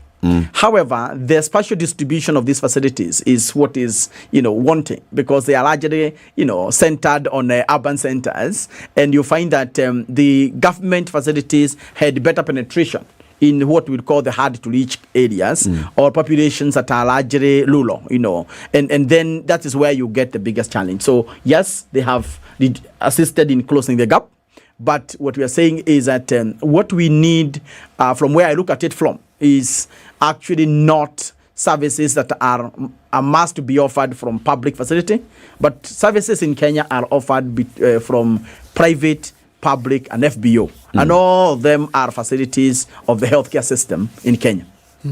So you look at it holistically. Correct. From all the three sources. Fantastic. What lessons have we learned so far in our, you said, we've had 2 trials at universal health coverage. What is it that we've seen as the positives, and what are the weak links? Thank you. I think one of the things that we must first recognize actually is the fact that without a good investment in prevention of diseases, and then the healthcare costs continue to escalate. When I started working in the healthcare financing domain 15 years ago, the total health expenditure was barely 200 and something billion. We have doubled that amount to about 550 billion annual expenditure. But what does that mean? So that is the money we spend for health in the country from all sources. Out of pocket? Total. From everybody. FBO, private, everything. Government, government donors, corporations, household out of pocket, as you may call it, as well as government. So both national and county. How much is it now? It's about 550 billion. Wow. Annual. Now, the expenditure has been growing over time, but our indicators have also not really changed with the same, function, so to speak, if I may. So we realize that then there must be something that need to be changed in a way we channel our funding, and that is why we have to rethink the whole financing architecture as outlined within, our Kenyan healthcare system. So when I highlight that, what I wanted to say is that as we move to the new agenda on how to finance health, one of the key lessons we need to learn is that numbers do not lie. There is a cost of care. And if the cost of care is at 10 shillings, if we provide 1 shilling, we should not actually expect that we'll provide 10 bob worth of care using 1 shilling. We must be very candid on that. The second thing that we need to understand is that if you look at the past policies, I've been saying that or showing that NHIF will be the vehicle to achieve universal health coverage. But when you look at NHIF itself, has no capacity or even ability to actually do that. And so then one must ask himself, are we promising, or have we been promising more than we can actually deliver? And that is why it merits to actually refocus on reform surrounding the social health insurance financing territory to make sure that we have an outfit that is fit for purpose. But isn't this the reason why we amended the NHIF Act just last year or 2 years ago? Yeah, but when you look at... the whole focus by health economists such as yourself was look at NHIF and its capacity. Look at NHIF and the number of people that it's attracting as members and those that are active members. So one of those conversations was, let's make NHIF compulsory, let's expand it, that's why we are amending the NHIF Act and saying that now everybody from the age of 18 becomes a member automatically, all those things. Now again, we are amending the amendment of the NHIF. Yeah, so the first thing is that we are not amending. Amendment. The amendment we have been amending is a law of 1999, 1998. And that law, the way it was constituted, had some defaults, right? And that merited the revision of 2022. What were these defaults? One is that, the social insurance by design should actually be compulsory for everybody. And the contribution should largely be driven by what I would call ability to pay. The other important thing is that there should be a package of care that is provided, known, costed, and the value of that package is known. Then it's eligible and one qualify for it. I'm sorry. Can you give an example of that? The reason why I asked that is so we can understand. When you say a package put together, I'm assuming that the end result then is also important, that you put in this contribution over a period of time. This is what you should get. Can you give an example of that so we can understand? Yeah, we are just saying that just as you find in private insurances, for instance, when you become a member, you are given what you are. What are you eligible for? Right. How much are you around to spend, for instance? And you find that there are many times that people have gone to facilities, for instance, in the past, and the social insurance, NHIF had just paid for their bed. Right? And the question is that what they qualified for? So within a good social health insurance, you should have an amount such that even if you are going to a hospital that is, have a lot of ambience, that is not within the public, health level, public is majority. So you might go to where ambience is high. You must qualify and have some amount that is payable by a tariff. All right? So that even the middle class who have been saying we pay this thing, we don't claim. All right? Now, you will not have that chance because you are entitled to a certain amount of money, which you should be spending regardless of where you go to seek care. Now, so that issue of tariff, package of care, and tariff make it better for everybody to access, and be eligible to the resources that they are accessing. We don't have those within the current NHIF. Needless to mention to you that the NHIF we have now is an old colonial outfit that ideally have focused for many years on the employed people. These employed people are 20% of Kenyans. So even if they were to be charged almost all their salary, it will be next to impossible for them to actually fund the healthcare of the 80 who are out there. And therefore, we must come up with a social insurance that is talking about the center of it is actually the 80. The 20 are, they are the minority, so to speak. So for you to be, if one person is contributing in the social insurance currently, 20 goes into 80 4 times. So what we are saying is that for us to have good, healthcare insurance, the contribution of one household contributing in the formal should shoulder another 4. That becomes difficult. And these are some of the realities that probably we have neglected over the years. And as CT highlighted, these numbers still are not lying. Sure. I mean, you're in the art of economics and looking at it from a healthcare perspective. Is it actually possible, the way we talk about folks not being bankable to the numbers whereby we would want them to be able to operate as an economy?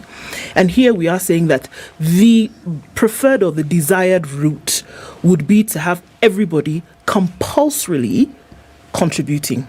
Is it possible to do that in Kenya today with all demographics considered? Yes, it is. Okay, how? I want to first begin by going back to my total health expenditure. 550 billion shillings. Out of that total health expenditure, about $1 billion, which is 140 billion also, yes, is actually money that comes from households. So people pay for that money. Yes. The only thing is that they pay for that money when they are in the hospital and sick. So they pay because they are forced to pay. It is difficult to do it, and then they strive to actually give those resources, and that is why they become catastrophic to them and impoverish them. Including the urgency to actually form WhatsApp groups to actually mobilize for resources. What if we get into the business of being able to, contribute early before disease comes? And a little Unfortunately. Health is not like any other commodity. You know if it's important when you get sick. So before you get sick, you feel I'm good, I cannot get sick, I'm young, I'm fine. But when you get sick is when you need to spend because you require to restore your stock of health. So then the people left on their own are unable to actually save for healthcare, that I'm keeping money to use when I get sick.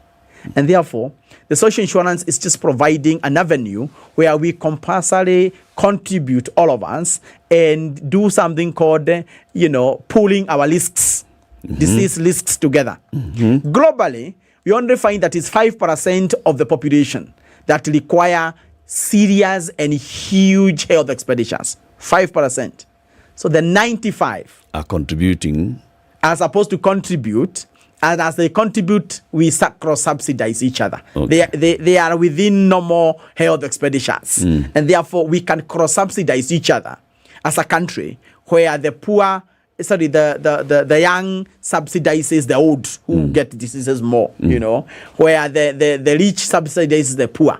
And this is the kind of mechanism that the spider web discussion brought about this morning. And I think that's where we want to gravitate the country to. Let's take a break. It's 28 minutes to 8. This morning we are talking about affordable universal health coverage and what the plans are by the government. The president's advisor on health financing is Dr. Daniel Moai. He's a health economist. He's here. He's telling us this is the idea. And this is the direction that the government is taking towards it. Are you getting it? Do you get it? If you don't? No, you must get it. You cannot say forget about it. We'll be back shortly. Good morning. This is the Situation Room, the only way to start your day. This is the Situation Room, the only way to start your day. If a lion shows you its teeth, it doesn't mean it likes you. It doesn't mean it likes you. It won't start. A liar calls as witness one who is either dead or far away. Say it in Kiswahili. Ben low, nin inte, nin there, ayu markati kadikta. This character called liar. He has disturbed people. So when you tell him, who are your witnesses, he will take you to a place where it is difficult to verify. For someone like me who sweats a lot, I cannot survive there. Sweating is biblical. And he must blame it on Adam, not because Adam messed up and he was told, no, you fellow, you, by the sweat of your brow, thou shalt eat. The Situation Room, Kenya's biggest conversation. In Nairobi this morning, we'll see highs of 25 and lows of 13. Looking into a partly cloudy Nakuru at 12, highs of 26, and we'll see highs of 24 in a mostly cloudy Nyeri at 14. It's 12 degrees and clear in Eldoret this morning, highs of 25, and looking into a partly cloudy Mombasa, we'll see highs of 30 and lows of 22. Malindi is cloudy at 24, highs of 29 today, and it's clear at 19 in Kisumu, highs of 28. It'll be clear at 17 in Kakamega for most of the morning, highs of 28 and lows of 15 today. It's 19 and cloudy in Kampala, highs of 28 and lows of 17, and it's going to be a mostly clear morning in Dar es Salaam, highs of 30 and lows of 22. Tuesday is cloudy in Johannesburg at 15, highs of 28 and lows of 11, and at partly cloudy conditions at 24 Lagos. Through the day, we'll see highs of 28. It'll be highs of 30 in a mostly cloudy Kinshasa at 23.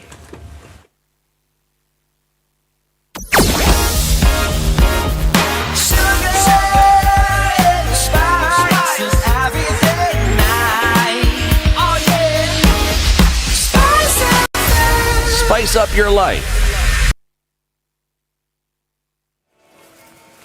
All right, so we're looking at traffic heavy on Uhuru Highway this morning. Not surprising. A lot of dignitaries getting into the country for day 2 of the Africa Climate Summit. So that means that traffic will be heightened. Don't know why, because it would be expected that they're using the expressway. But all right, we're seeing heavy traffic then getting into the city for those who are already here. All right, looking at Jogo Road, there's some movement there. And we're also looking at movement on Kangunda Road, getting past Mama Lucy Hospital.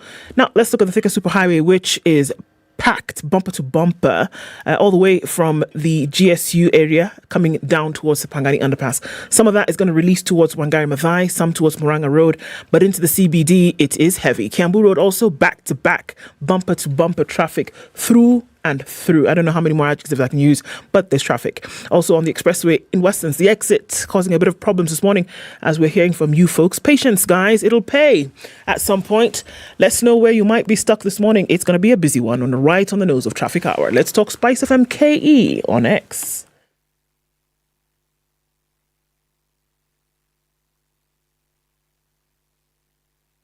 Are you ready? Okay. Spice FM.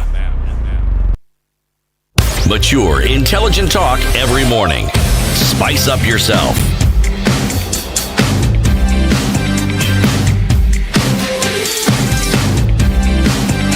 Morning. 24 minutes to 8. The conversation continues with the President's Advisor on Health Financing, Dr. Daniel Mwai. He's our guest this morning. Dr. I'm a bit lost somewhere. As I was saying, we saw the push to amend and successful amendment of the NHIF Act. So in the 2022 Act, it said that one, NHIF shall now become compulsory, that now we shall have more people contributing to the NHIF, that the government shall support those that are considered vulnerable indigents. And we shall then see expansion of the cover or benefits that are offered by NHIF. Since then, the public has been going through public participation on regulations that are to operationalize the amended Act, which is where the talk of the 2.75% contribution comes in by everybody, a minimum of now reducing the minimum from 500 to 300, and then the benefits of it and how more people can start contributing to it. No sooner had we gotten into that engagement than now we are talking about repealing the NHIF Act, creating 3 new funds, and there's just complete confusion. We're talking about launching UHC finally, but we are repealing the law that was taking us towards launching UHC and creating 3 new different funds. I'm lost. Thank you very much. So I think that one thing that I was trying to explain before we went to the break is the fact that we have had challenges with the current NHIF as it is, and more so its architecture. And that is the 2022 one.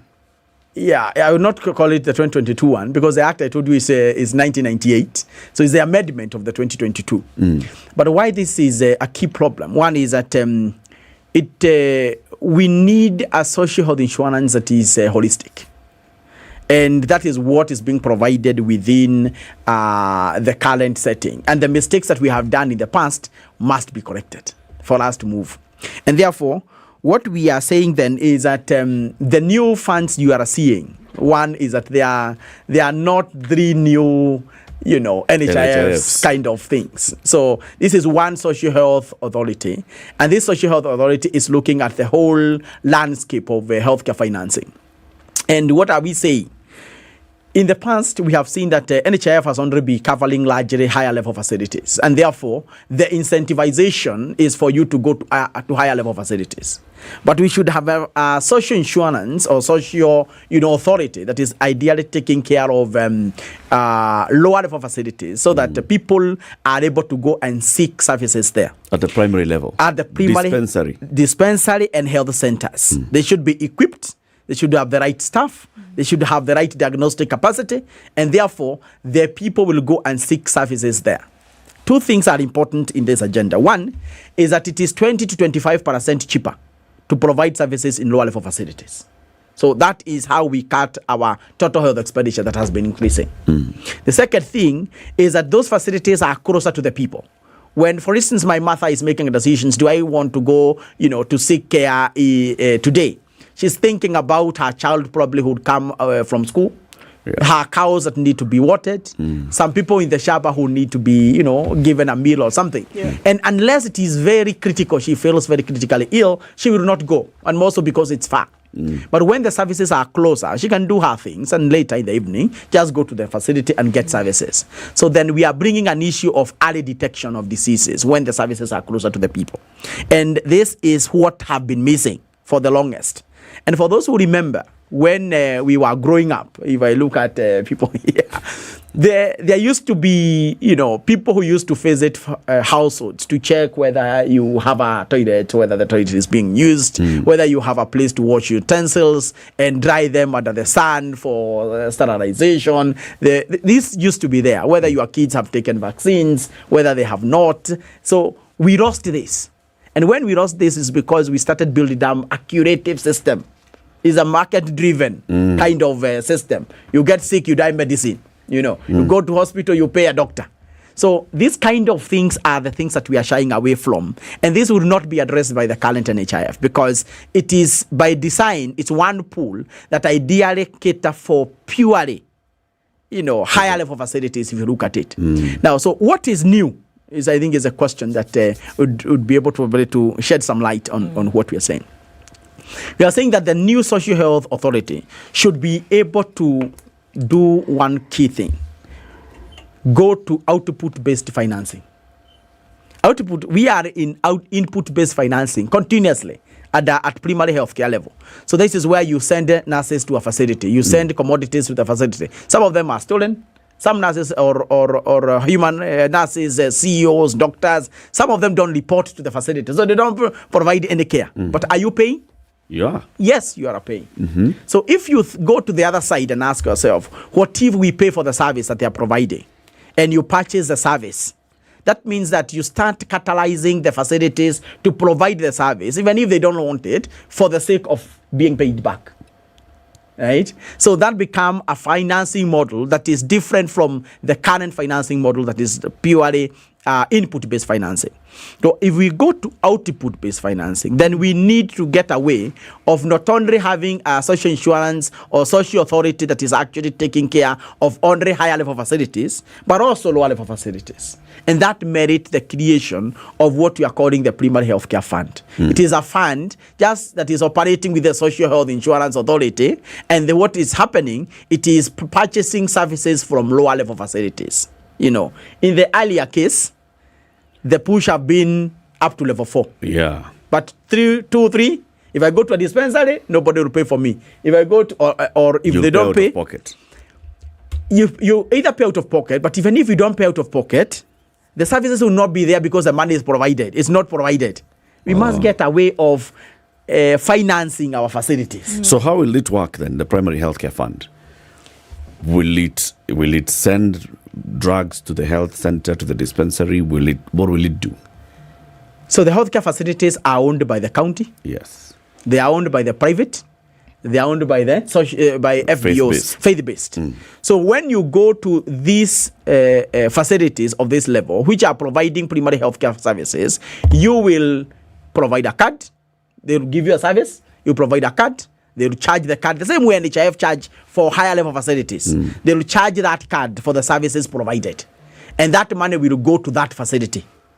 Okay. So that facility have money to be able to improve its own services, because it can hire a casual nurse, or it can hire a casual CEO, or it can get cleaners to clean the house, the facility. It can hire a watchman. It can buy bandages. It can buy bandages. It can buy reagents. So what we are saying is that we need to start refinancing our facilities to be able to provide care at that level. And these facilities have their boards, even now, you know that. But these boards have little decisions they are making, all right? So money is largely, we have been funding care in a way that it incentivizes people to go to higher level facilities. That's where you find both the private and social insurance is paying. Will there be a cap to how much money goes into the primary healthcare fund? Will there be a minimum and maximum? There is or no a minimum. percentage that says, out of the money that I contribute into NHIF, into this new authority, X amount goes to this primary health, which is outpatient. Then X will go into something else. So the desire for the lower level facilities, which is primary, level 2 and 3, is that the public financed, the PHC fund is publicly financed. So there is no contribution there that is largely going from individuals. Okay, so this is from the national budget to county budget, however, but it's coming from taxes. Yes. Okay. Ideally, all right? As a social protection mechanism, to make sure that people access to care increases. Okay. And therefore, because you have a card as a citizen, you can make a decision to go to private, which is providing primary health care, public, or FBO.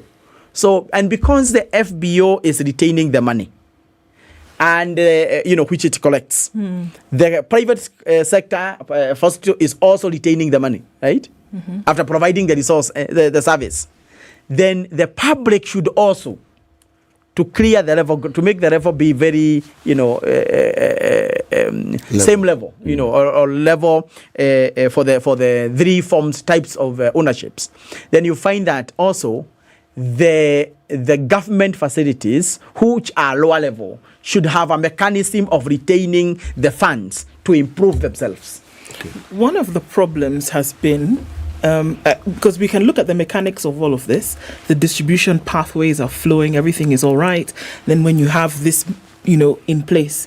But one of the problems, one of the issues that has been perennial, whether it's at the county down to the most basic level, has been this issue of adequate supplies, whether it's drugs, whether it's these things that we've been talking about, making sure that all of those things are actually stocked. Would there be, your lines of due diligence to make sure that these things are, because we can finance until, making sure that the money is available, but then it becomes now properly established, where you see that end to end, everything that is needed is actually done, so that this service that we're talking about actually does reach. Because finance can be great, it can be great on paper and the shillings have been spent, but then what about the guarantee mechanisms to ensure that healthcare is actually happening in the way in which it ought to happen? Thank you. If I may just drift a bit and highlight that the key, this health agenda for this government is largely centered on 4 areas. The first one is on commodity security, and therefore we are talking about improving availability of commodities in facilities. And if these facilities receive the money through the reimbursements that they are getting, it is possible to order through a system. And that is why there is reform happening at KEMSA to make sure that they get an end-to-end feasibility in terms of digitization, so that the digital system that ideally send the commodities up from the market, from the national level, the counties can also be able to use the same system to dispense to a little person. And therefore, the issue of unique identification of an individual becomes very critical. So when you have an end-to-end feasibility of the commodity, this will actually address the issue of commodities not going there. Can I add something here? So maybe it will give a little bit of highlight into the question a little bit more. Yesterday, we've given another example, and we've known this to be the case, that even if you have a card, right, you go to hospital, you've been treated, or rather, you've been seen by a doctor or a medical health professional, you are now supposed to be given medicine, and you are told that this medicine does not is not available at the facility at that point. However, sir, you may cross the street and you can buy from a pharmacy. We know those cartels are currently operating in the country today. So here we are saying that there will be end-to-end in all the medical facilities where you can go and present your UHC card, isn't it? What's to stop this current action then from happening? Because that's the bane of most people's existence. That I can have a card and it will treat me, but then what's to guarantee that I will get the medicine to complete the process? It's a big issue.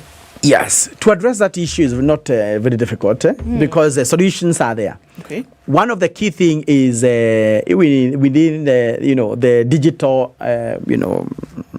superhighway, or what we are calling the ecosystem. This is the interconnection of the whole healthcare system, so that even a small pharmacy has ability to order at the price that the big pharmacies are ordering at. The small facilities can be able to channel their orders through even the KEMSA system or any other meds or whoever big is purchasing, and they are able to get the commodities at the right price. Now, what is important is that the social health insurance card is not saying you must seek services from the government facility. So if the service is not available in the government facility, your card should be able to get the medicine from that whichever faith-based that pharmacy you are talking about. Should be part of the system. Now, when you leave these pharmacies out, then they have a huge motive to actually either steal government medicine, all right, or have commodities that the public does not have, and therefore what we are saying is give power to seek care to the person. If they come, they get a prescription, let it be done on a digital system. That prescription is available within the ecosystem. You can pick the medicine from a pharmacy inside the facility. You can also go outside and go to a pharmacy outside the facility and buy from there. Excuse me, teacher, I have a big problem. I have a big problem with taxpayer money going to finance the development of the private sector. I have a big issue, because this is how the public sector will not grow. There's no incentive at all for the public sector, for a governor to put up a new health facility if a private sector can come and put up a health facility and it's receiving financing. So all the money that we are contributing, so it goes into the health budget, all the money from the health budget spreads to private, all the money that I contribute into NHIF still continues to go spreading into private. When shall we see the development of public health facilities?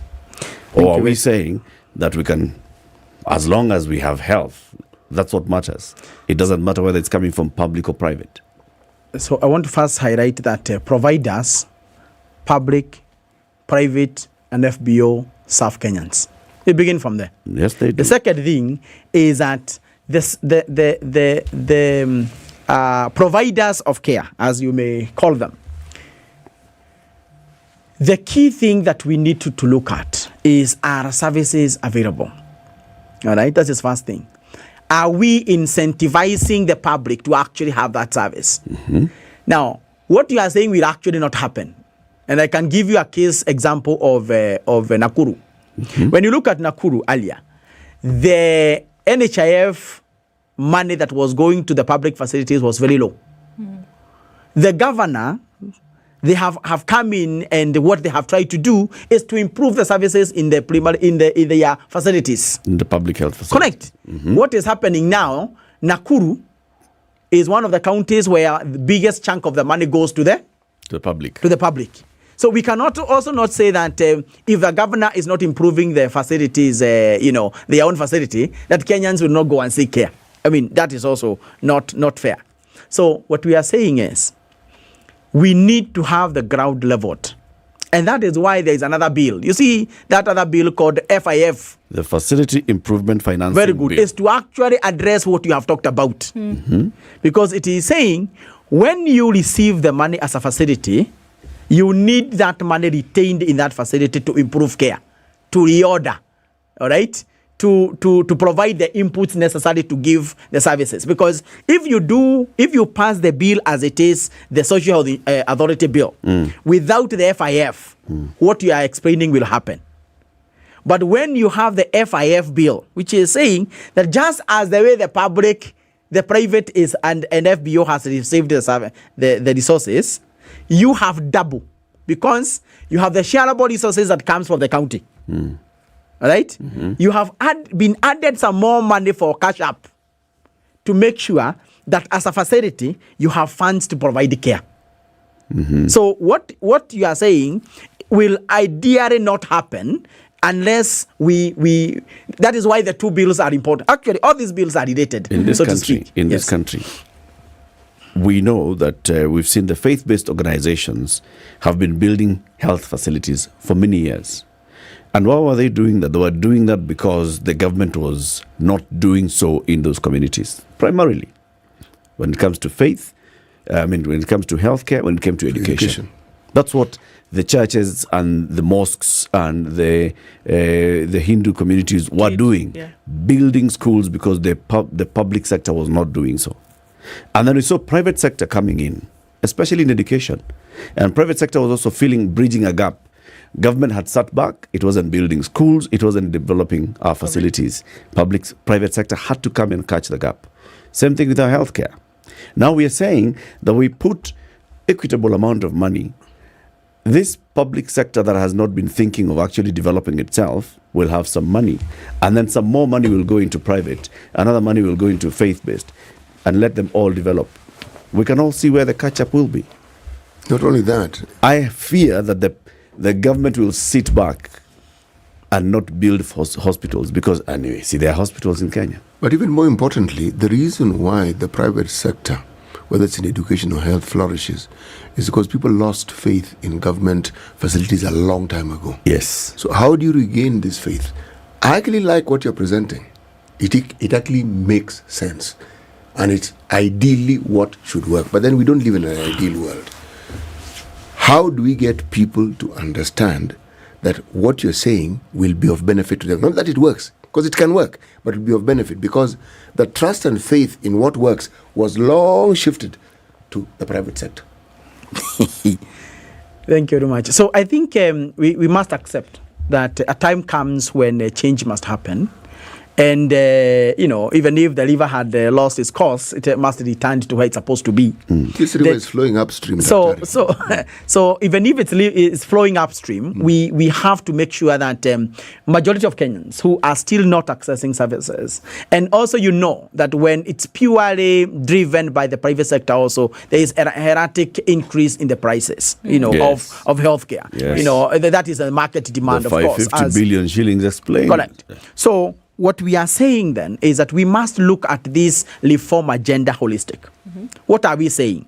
That we need an FIF bill to make hospitals have an autonomy, just as schools have autonomy. They sit down, they make decisions on some resources that they have. All right. But we have been pushing our healthcare workers to provide what they cannot do, because the environment is bad. They are not resourced efficiently, and therefore this cannot happen. So what we are saying, let facility have some form of autonomy, let them get financing, and when they do it, we will be able to see traction. That is the FIF. I wanted to just highlight that because it's important. The second thing is, after you get the primary healthcare, which if you look at countries like Sweden, Norway, for you to go to higher level facilities, you need to be referred. You cannot just wake up one day and feel the way I am feeling. Go to their Kenyatta. I am going to Kenyatta. Yeah. Surely, when you go to Kenyatta, you find that Kenyatta has one of our best trained human resource. And when you go there, for something that you did not require them, that is misuse of resources, because they are very expensive every time you actually engage them. So we are saying the base is first go to a primary facility owned by public, private, of FBO, and then you are referred. When you are referred, you go now to the social health insurance cover. It's a referral system. Okay. You go to the social health insurance. Now, it doesn't mean that because you started in the primary, nobody paid for your care. The person who provided was paid for. Yeah. And therefore they should be happy. And I just want to quickly highlight these three funds so that people stop getting a little bit confused on them as you highlighted. So when you are referred to the upper level, from level 4. This is the sub-county hospitals. Yes. And then we have county hospitals, the level 5. The former provincial hospitals, those are level 5s. You have now your card, which is a social insurance card. Yes. And that is a card that is contributory. That is the one we have been paying for. That's the one that we are putting our lists. All right?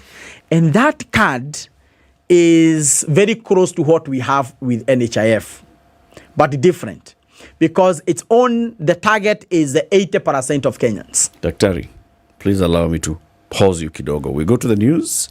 We were to have a guest who was to join us this morning from the African Union Commission. Unfortunately, she'll not be able to join us, so we have some time. And so many people want to ask you questions. Would it be okay if we take some calls?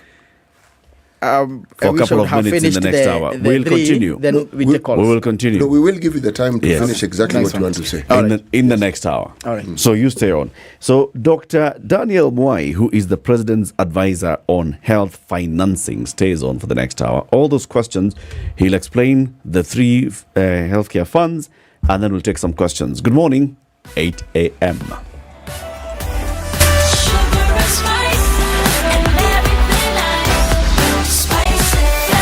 Spice up your life.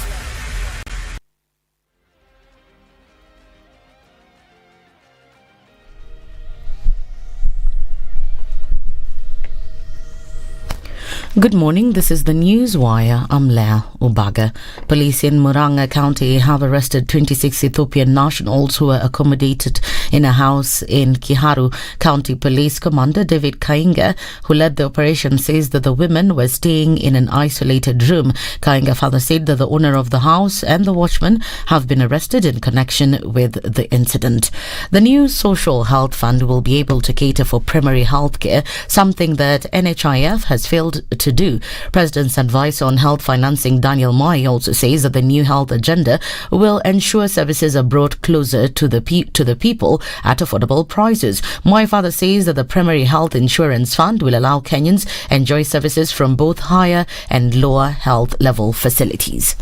2 things are important in this agenda. One is that it is 20 to 25% cheaper to provide services in lower level facilities. So that is how we cut our total health expenditure that has been increasing. The second thing is that those facilities are closer to the people. When, for instance, my mother is making decisions, do I want to go, to seek care today? She's thinking about her child probably who would come from school, her cows that need to be watered. And unless she feels very critically ill, she will not go. And also because it's far. But when the services are closer, she can do her things and later in the evening, just go to the facility and get services. So then we are bringing an issue of early detection of diseases when the services are closer to the people. Mwai, who was speaking on Spice FM's Situation Room, further explained how healthcare facilities will work.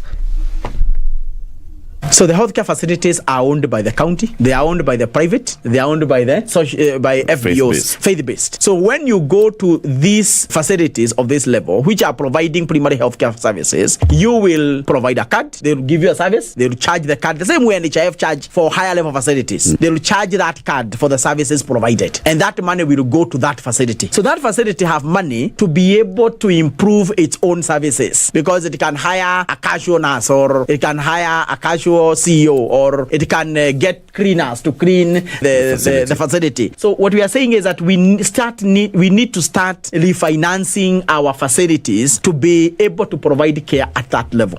Transport Cabinet Secretary Kechumba Murkomen says the government plans to put in place infrastructure that accommodates mass transportation. Murkomen said that the government is committed to having BRT on Thika Road by the end of next month in a bid to support urban mobility system. In terms of sustainable transport, we are making sure that we remove people from using small vehicles for public transport to allow them to use bigger buses, cleaner buses, electric buses. The plan we have for our country includes bus rapid transit system, and you can see we are working on the infrastructure. We have demarcated Nairobi metropolitan region, which involves 5 counties, into 5 lines that will make sure that we have a BRT system. He further added that there were plans underway to ensure that the rail system was improved to reduce PSV on roads, and Kenyans walking were provided with a system that would see them buy bicycles. We want also to develop our commuter rail system so that then we move more people using railway than everybody entering a matatu carrying, 14 people. You have a bigger infrastructure and facilities that are going to deal with matters of transport. We want also to invest in non-motorized transport. We want our cities to be friendly to riders using bicycles. 42% of the population in Nairobi walk on foot. We want to provide infrastructure for walking. A 3-judge bench has been appointed to hear and determine a petition by Dubai-based company Rattan Gold Trading seeking to challenge the unfreezing of the accounts of the Chief Registrar of the Judiciary, Ahmadi. This after a court of appeal okayed the application by the Dubai-based firm challenging a decision by High Court which lifted orders freezing Ahmadi's personal bank accounts due to lack of evidence showing that she was involved in the day-to-day activities of the law firm. The law firm is allegedly involved in a 91 million Kenya shillings fake gold scandal. And in the international scene, a US official says that North Korea's Kim Jong-un plans to travel to Russia this month to meet President Vladimir Putin. The two leaders will discuss the possibility of North Korea providing Moscow with weapons to support its war in Ukraine. The exact location of the planned meeting remains unclear, with sources saying that Mr. Kim was most likely to travel by an armored train. That's the Newswire. I'm Leah Ubaga.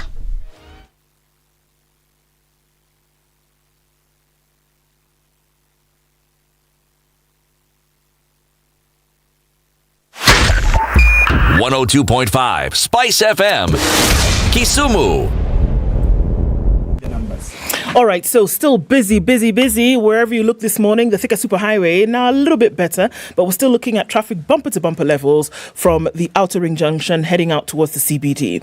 It's looking slightly better on Kiambu Road, but that's still busy. I don't know how many lanes we are right now, but it's red all the way through to Muthaiga Square. Uhuru Highway is going to be busy all the way from the Nyayo Stadium roundabout. It's going to take you through towards the CBD and then out towards Westlands. That's busy. And then look at Langata Road. Extremely busy traffic, snaking along through towards Uhuru Highway. Some of that is going to go to Raila Odinga Way. Traffic incoming on Gong Road also doing the thing. All right, are you coming from the Southern Bypass? Lunga Lunga connecting towards the Likoni interchange out towards the Southern Bypass. That's looking pretty busy. And we're also seeing busy traffic around Cabanas going towards North Airport Road and then onto the Eastern Bypass. That is another mess.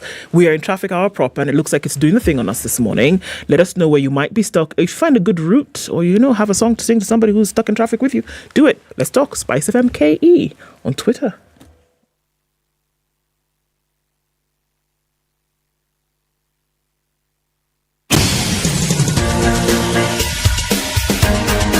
This is The Situation Room, the home of hard-hitting political commentary and penetrating insights about the state of the nation. This is a talk radio experience like no other. The Situation Room, a place for hard truths, debates, and elevated conversations. The Situation Room, witty, political, engaging, deep, controversial. In the room, we have C.T. Muga, researcher, academic, seasoned political observer, a fountain of wisdom in these politically uncertain times. Ndu Okoh, Nigerian by birth, Kenyan by choice, communications expert, Pan-Africanist, a truth seeker and believer in people power, and Eric Latiff, agent provocateur, the man in the chair, seasoned journalist, news hound, a man who believes in punching up, not down. This is The Situation Room, the only way to... with the President's advisor on health financing, Dr. Daniel Mwai. He's a health economist. He's here. He's telling us about the plan for actual realization of universal health coverage. We'll open up the phone lines for you to ask your questions. Also, you can post them on social media because we can see very many of your comments and concerns on social media. Daktari, let's remind you the day's proverb. City? When spider webs unite, they can tie up a lion. When spider webs unite, they can tie up a lion. From the conversation that you've given us in the last 1 hour, do you have a new and enhanced interpretation? I think it's still aligned to the fact that when all of us come together, you can still be able to have everybody access good and quality care without having some of us become poor. Yes. And impoverished by the cost of care. Okay. Yes. So continue explaining to us. The whole thinking here is, one, we repeal the NHIF Act. We create 3 new funds: Primary Healthcare Fund, the Social Health Insurance Fund, the Emergency, Chronic and Critical Illness Fund. You told us the Primary Healthcare Fund, this is to be financed publicly at the lower levels, that is health center, dispensary, right? Yes. Money goes, so when I go, I have a card, and I just use that card, and that card is used to bill the government for the service. Whether I go to a government facility, to a private facility, or to a faith-based facility.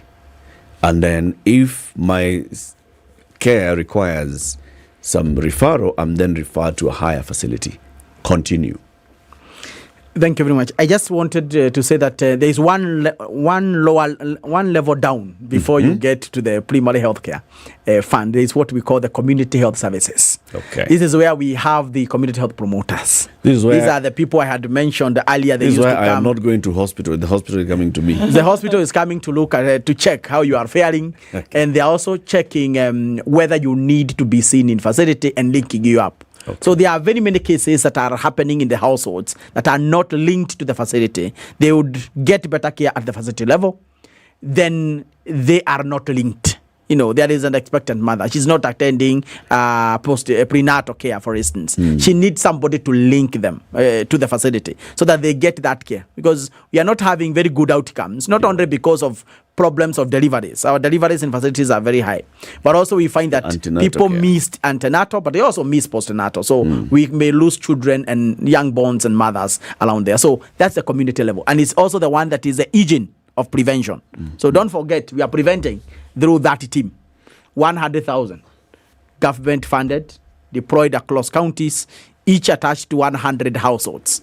Okay. Visiting them. These are the community health promoters. Very good. Not volunteers. So, promoters. Just pause. Is this a national government initiative or is it a county initiative? Because health is devolved. Is a government initiative. So, meaning the government will employ and then deploy them. When you say government include national and county. I'm talking national. So ideally, these are staff that are ideally identified by the counties. Yes. The households are attached. There is a mechanism which the counties follow to identify the community health promoter for each of these households. Right? Okay. So the counties ideally pay them probably through a conditional grant, so to speak. So from the national government. Yeah, majority of is the money that comes from the national to the county for them to take care of that. Why not devolve it? But that is devolution. It's devolved. It's a conditional grant. But what do you mean a conditional grant is not devolved? You see, part of their shareable revenue. Let them decide. Someone may decide, in my county, I want one health promoter to be attached to 60 homes, not 100. Yeah, but there are different methods of funding counties.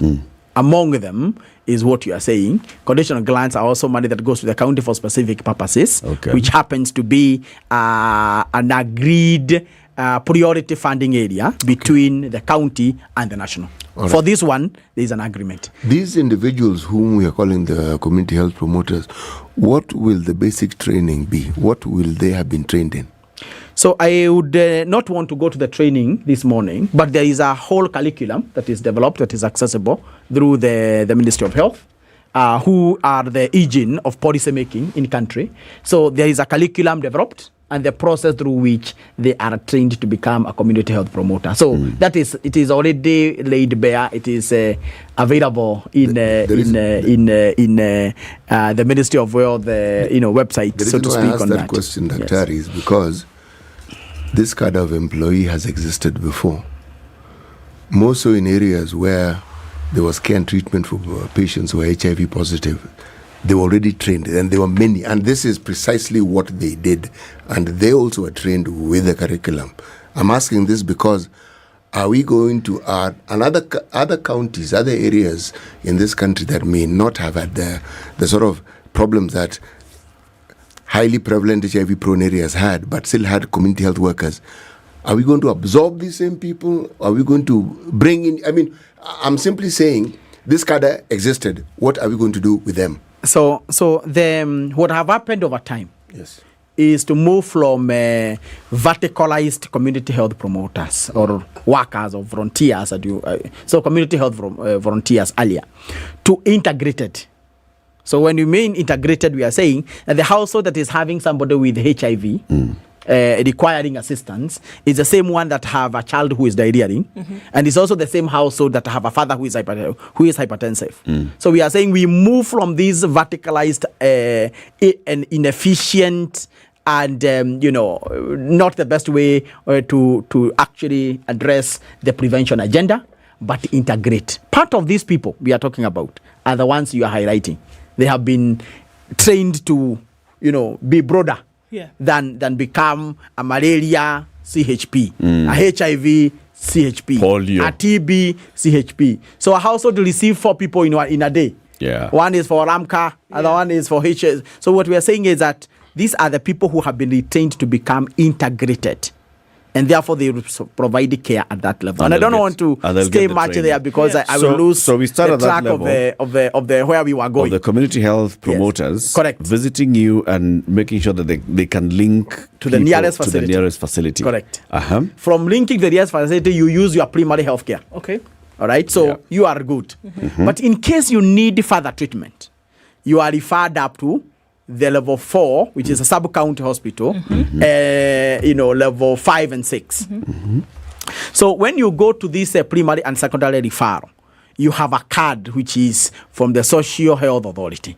That card is allowing you to access care at that level. A different card from your... It's the same card. Okay. Because it's seamless. It should be you will not realize that your money is coming from different pockets. Sure. But by the time you get into certain level, by the care you are actually accessing, you find that the card will seamlessly, draw resources from different pools. Okay. So why is this important? It's because this is where we are randomizing the risks.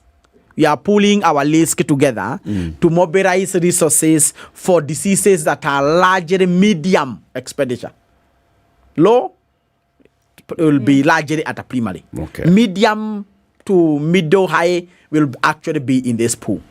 So this is the insurance that people have been contributing to, as the old NHIF, for instance. However, it is based on an auxiliary fare premium. I want to just give you an example. NHIF have been collecting some little resources from voluntary contributors. When you say it is compulsory, but you introduce voluntary, you lose the social component. Because the social insurance is compulsory. So why did voluntary come? But this voluntary is actually 500 shillings per month per person, which is ideally 6,000 annual. 6,000 annual. What happens is you find that that money is very little to provide the package of care. Right. So let's look at utilization of that pool in specific. The utilization is at 291%. 291. That means you get 6,000, you use 18,000. Where is the 12,000 coming from? It's coming from the other pools. Okay. All right. Therefore, you find a system that is lying to itself. And I can tell you, the history of the 500 is that it was a random number. Be it it was based on rudimentary as it may look, it was a random number. Somebody said we were at 350. Nice. Somebody was at 750. And it was like 500 is sounding very good. Okay. So we have been making policy out of a number that it has no basis. But we must be able to learn from those countries that have done it. We must be able to learn from the numbers we have, that we need to have auxiliary fare premium, which provide the funding to cater for our healthcare. And now, I want to go back to now, still under the same pool. It's the same pool where you have the employed people contributing to.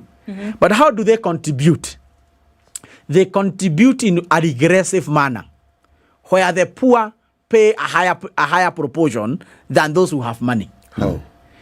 If in the current NHIF contributions, If you earn around 6,000, your rate is 5%. If you earn below 6,000 there, your rate will be somewhere around 4 point something, almost 5. Okay. You come all the way up to the time you are hitting almost 50,000 there, you get approaching 2.6, 2.67 there. So somebody who's earning more is actually paying a lower rate. Now, by the time you are going to somebody earning 100,000, they are paying 1.7. 1.7. Okay. By the time you hit somebody earning $1 million, they are contributing 0.017. Okay. Now, where is fairness? Where is equity?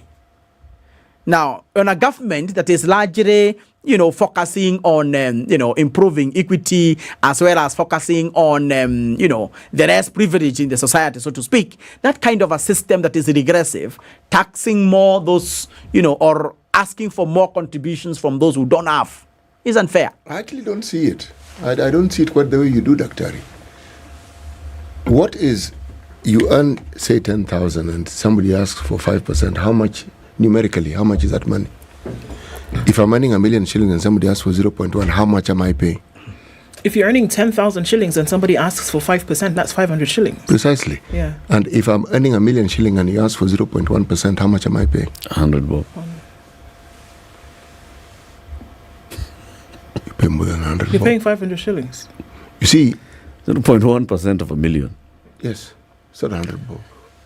10% of $1 million is 100,000. 5% is 50,000. Yes. About a fifth of that. 1%.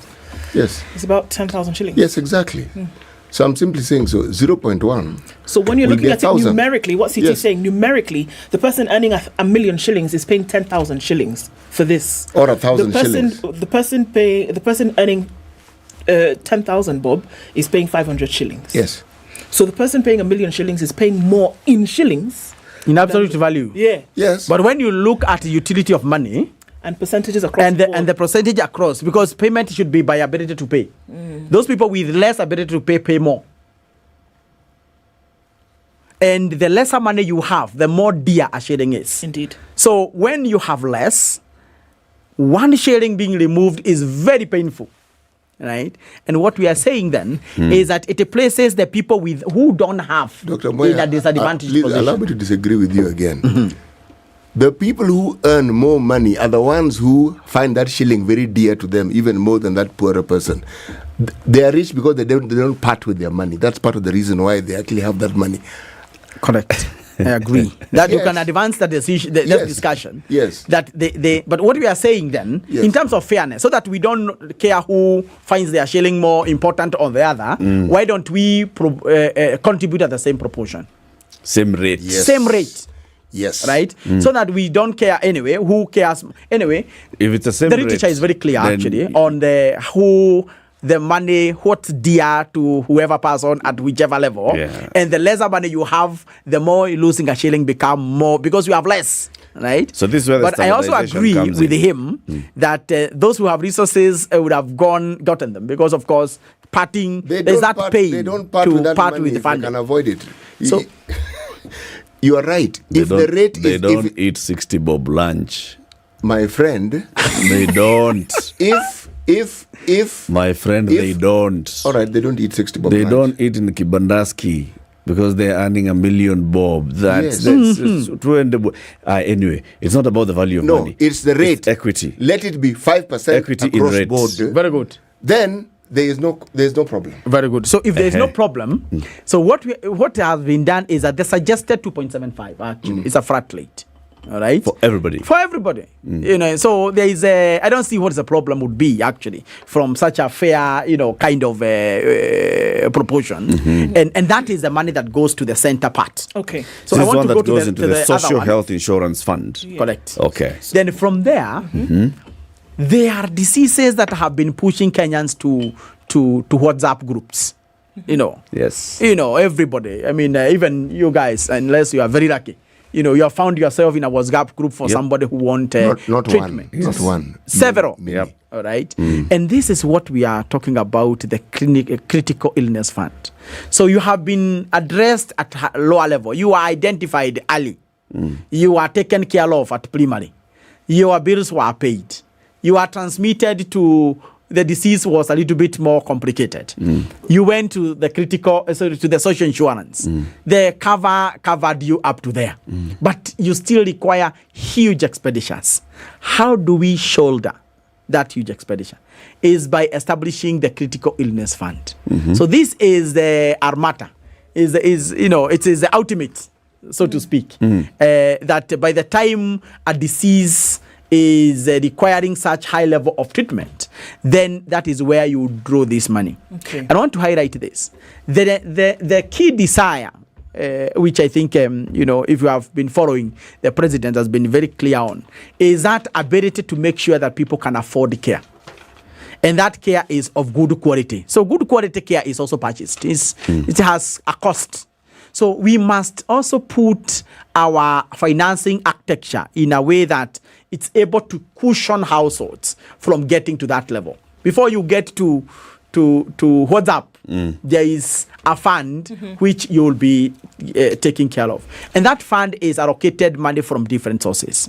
There are, we know, there are risk factors, for instance, that have been increasing these diseases.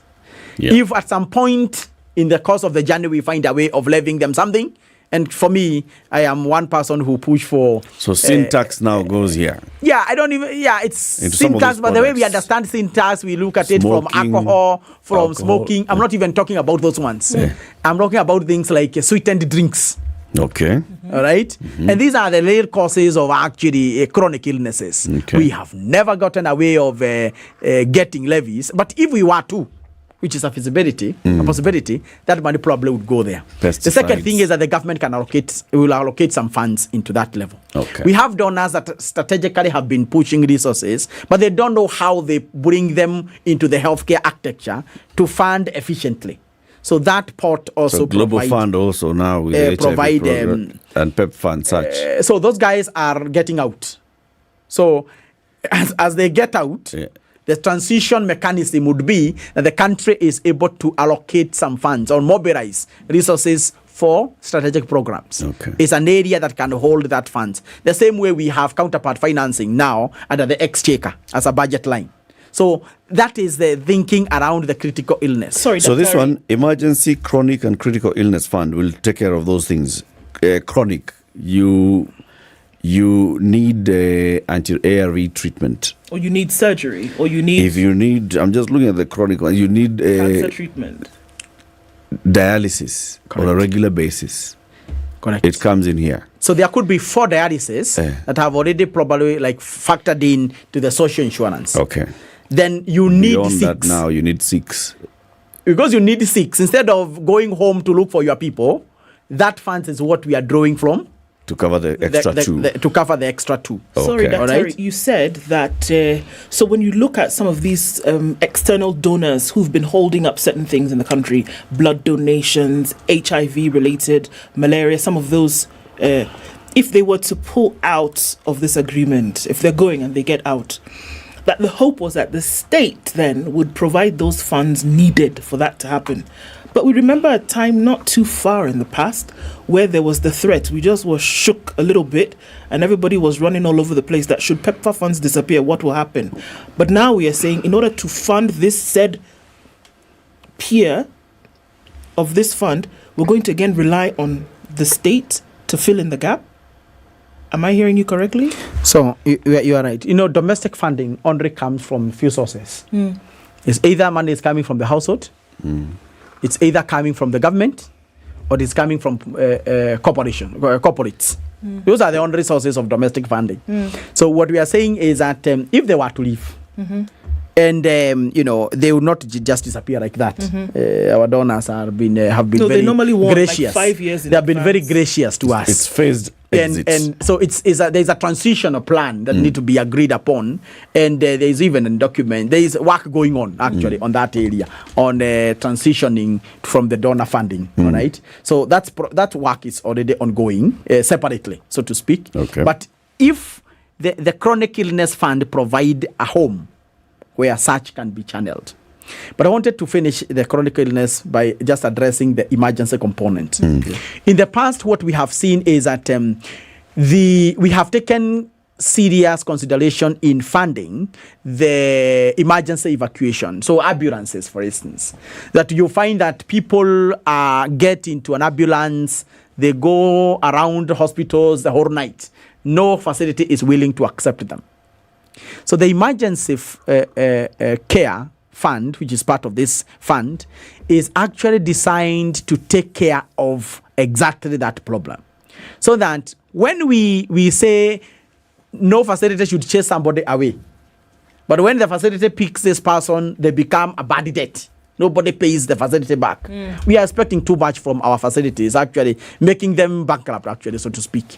So when we have an emergency fund that is taking care of the 24-hour stabilization at minimum, then when the ambulance come, which many times we have taken care of in the insurance fraternity, when the ambulance arrive in the facility, the owner of the facility will be even more happier to take this patient, stabilize them, because they know I have an opportunity to bill for this cost somewhere else for me to be paid. But we wanted them to carry a cost that does not make business sense. So those are the three main funds that we are talking about, and all of them are included in the Social Health Authority, and you contribute once to one fund that is middle, but when you contribute, you qualify to be able to move seamlessly from lower level where you are linked by your community health promoter to primary, to social, to the tertiary. We hope and pray to the Almighty God by the time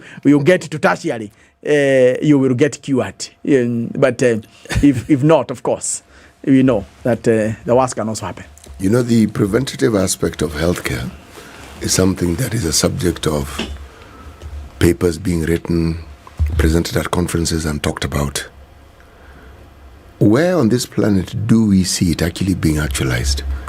This preventative aspect of healthcare. Where the amount of money that is apportioned to the curative aspect is also apportioned to the preventative, because all these diseases we talk about start somewhere. And it's when they are not treated and they're not managed at the time, then they become the monster that they later become. Because that escalation simply means it wasn't taken care of at that primary level. That is why it's going up. There was a study that was conducted by UNICEF, ICCM, Integrated Community Case Management, where they were looking at how, at a community level, to prevent malaria, pneumonia, and diarrhea. I keep talking about it because I participated in that study, so I know what it found. Now, hospital attendance was reduced at some level up to 75%. And you know what they did? Lay workers, these people were calling, these individuals were calling this cadre community. Yes, they were taught how to manage malaria, to understand it syndromically. Means you look at somebody, you do certain basic tests, you figure this person has malaria. Pneumonia, the same. Okay? Same with the diarrhea, that is not difficult to figure out. But how to give the oral treatment, what to do with it, and so forth. So it meant somebody ordinarily would have ended up going to hospital. This layperson in the village, just next door to you, could sort it out. Now, I am saying, I like the integrated approach that you mentioned. And that's why I was asking about the training. Can we escalate this so that within the setting where you find most people, this very basic thing, before you escalate it even to the clinic which is next door, is it possible for us to do this? So that even as you are looking and saying, this is what brings about this, let's prevent it, the attention that it deserves is actually given. So that the burden that normally ends up with this 500 billion that we're talking about is actually reduced. Because if you take care of it at that level, the truth is we will not have this huge bill we keep talking about. But enough attention isn't given to this. It's talked about a great deal. I like what you're saying, but how much attention are we going to give so that this thing is actually actualized? So I think the time has come. Many things are talked for a long time, but it gets to a point that people start seeing whether that makes sense, whether it's what is marketable. I think in this government, if you look at even the promises and the direction that the government is going, one is that where the counties have been, having community health volunteers who are, being paid here and there without, continuous commitment by both national and county governments to assure they are stipend, so to speak. It is the first time that the government has allocated both the national and the county. They have worked together to have funds to provide a stipend continuous for these people. It's also the same time that there is a whole bag of things. What are we talking about? You are supposed to weigh the weight of the children, check their nutrition status, right? Check hypertension. There are diabetes there. So all this, majority of the people come to know their hypertension. How much is this? Yeah? How much? How much is this kit that the CHP walks around with? Have you costed it? It will require this number of items, and this is how much it needs to start off, and then this is how much we'll be needing to allocate for this every month. Yeah, so we have come up with what is needed in there. I've seen it because the kit is standard as portrayed. I think maybe in another day we will have it so that you can see it. I may not have the real estimate of the real value. I know the things inside there because of the follow-up of what is actually, are they supposed to do. So there is a guideline on what each CHP should be able to do to the household when they go there, what they are supposed to check, the frequency, all right? They have a gadget that they are supposed to enter the information so that you're able to track these households. And you look at countries like Cuba, of course, which have really perfected the act of primary health care, and being closer to the people and protecting, escalation of diseases. This has really worked. But a key thing that we also need to take into note is the facility-based prevention interventions, vaccinations, screening. For instance, if we have a complete digitized system where my details are there, all right, for us who are above 40 years, there are tests that you must do. If you are a man, for instance, you need to have prostate cancer checked, for instance. You need to have your esophagus examined, ideally, every after 2 years. Now, if we build some of these prevention activities within our healthcare system, we will win. However, because of the business mind that we have had in the past for the last many years, the curative component became more questionable with a lot of procurements of all manner of things, and therefore people drifted. But I think the time has come, and His Excellency is really committed to this issue of Aviabola Mashinani. Now, to do this, we know we cannot finance this thing if we continue having all these diseases. We must cut them. So the type of interventions that City is explaining become important, all right? And this package can grow as you continue training the CHP on what they can do. It continue growing.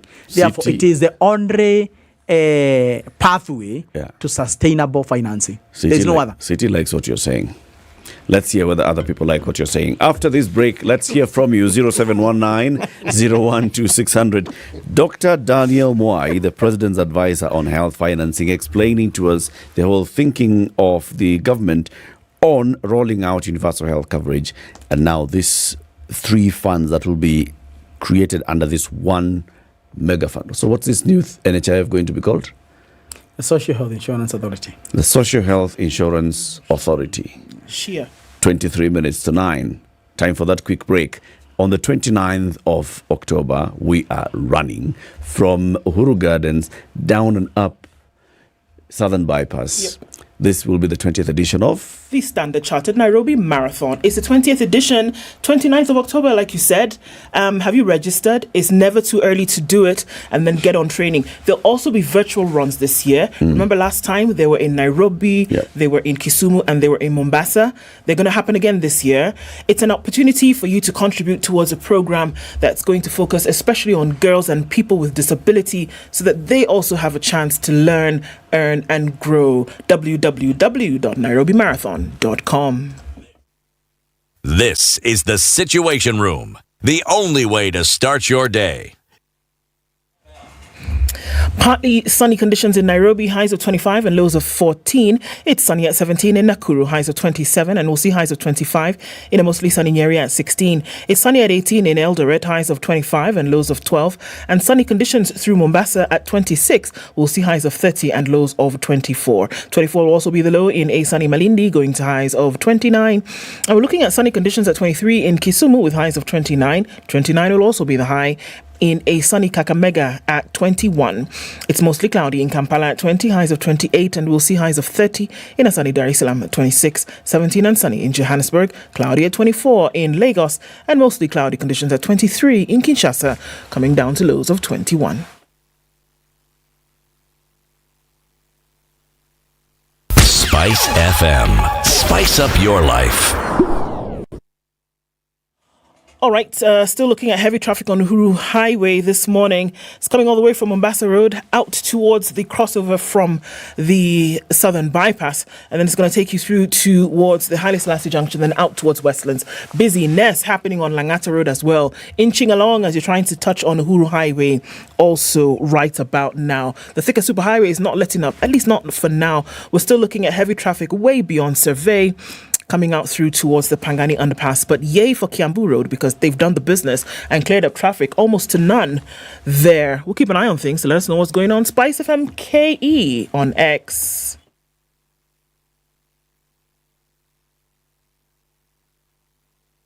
Mature, intelligent talk every morning. Spice up yourself.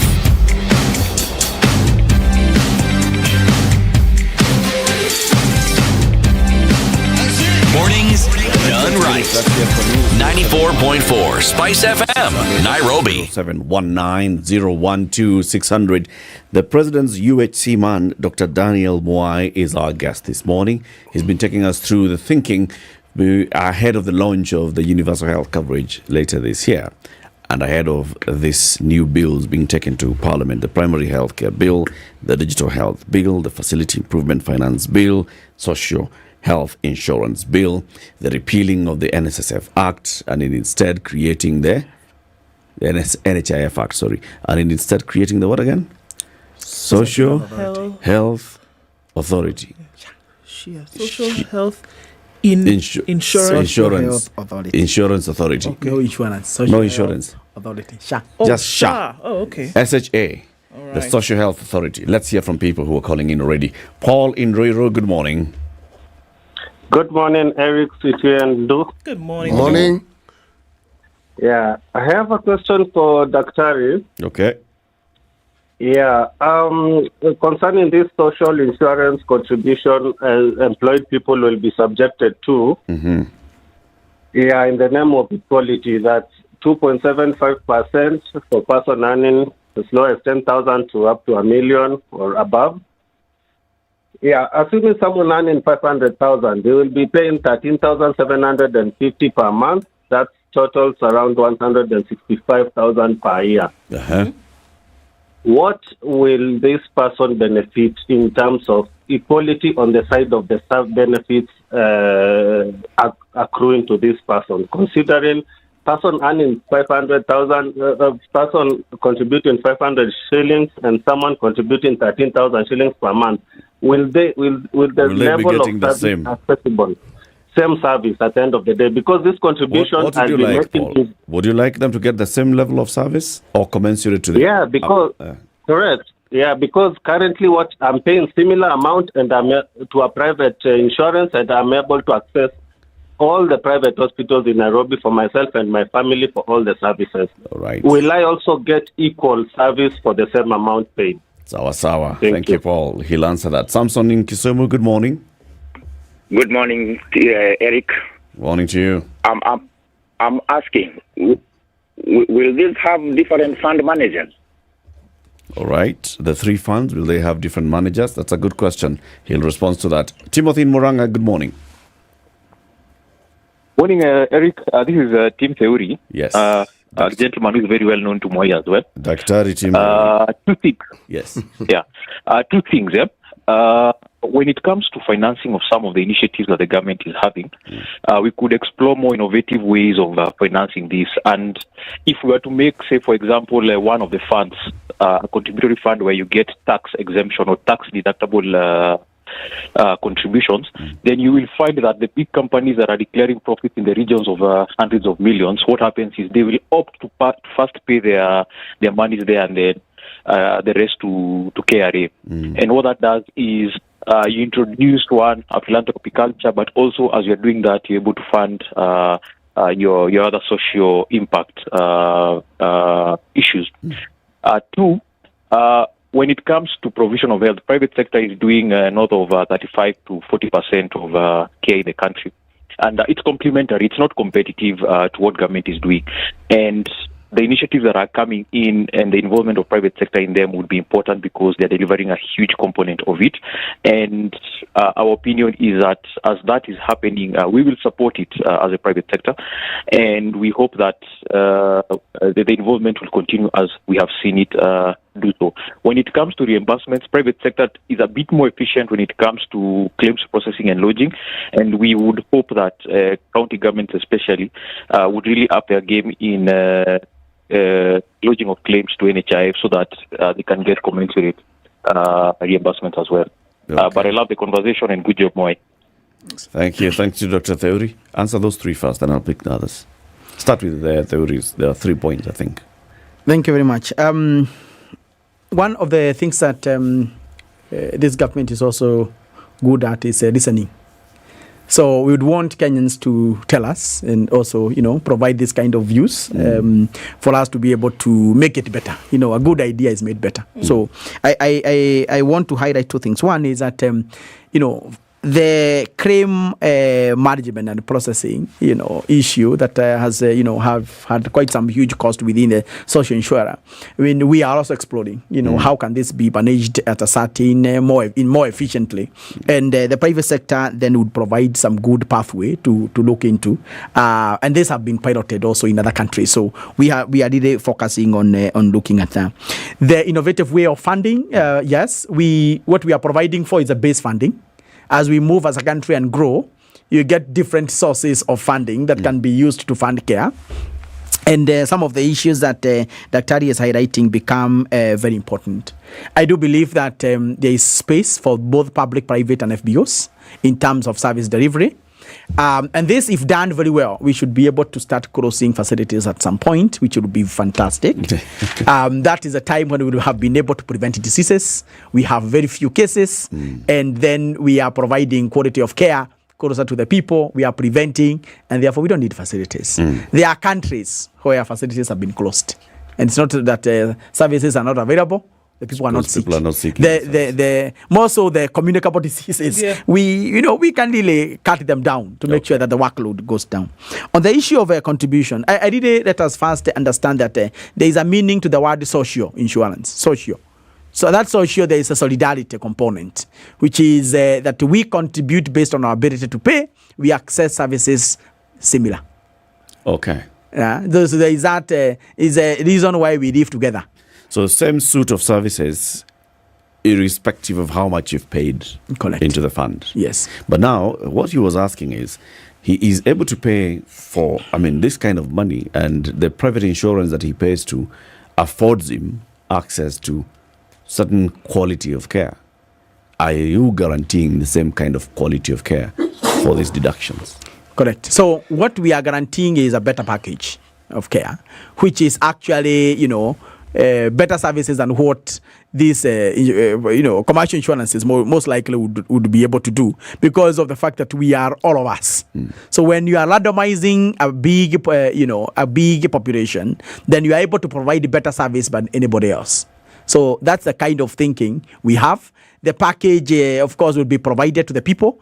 We don't want to hide. It's not that it's a package that you'll not be knowing. So you know what you are entitled for, right? And the people should really come out and interrogate what they are entitled for. Okay. Which is the same way you interrogate when a private insurer tells me how much I'm paying. Are there going to be different levels of entitlement? No. It's going to be standard? It's for Kenyans. Okay. It's a social insurance. No enhanced schemes. For example, we've been seeing enhanced schemes for civil servants, enhanced schemes for certain cadres, maybe teachers coming together, the military or disciplined forces. Nothing like that? The social insurance by DNA is not crafted for creating enhanced schemes. Those enhanced schemes can still be provided by the private market, and the government should not crowd out the private. So the social insurance is ideally the main agenda is providing care for the majority of Kenyans, randomizing to get the best optimal package of care that can be provided. And what have happened in some countries, actually, people have left the enhanced packages to join the social insurance because the social insurance benefit continue growing, as the country move towards looking at areas of enhancing efficiencies and increasing the package. So what happens is that people want to shift, and also there is no exclusion. Majority of the insurances you have when you grow old, they tell you now you are on your own. Yes. So for this social insurance, even if you are old enough, you are retired, you are very old, we still want you to live because you are not on your own. You are taken care of. And that is a serious point. Was there another question? So I think Or can I take the managers. Yes. Yeah, of course, these are 3 funds in one entity. So ideally, they would have several managers, as in the best practice. But you know, all the funds are under one entity.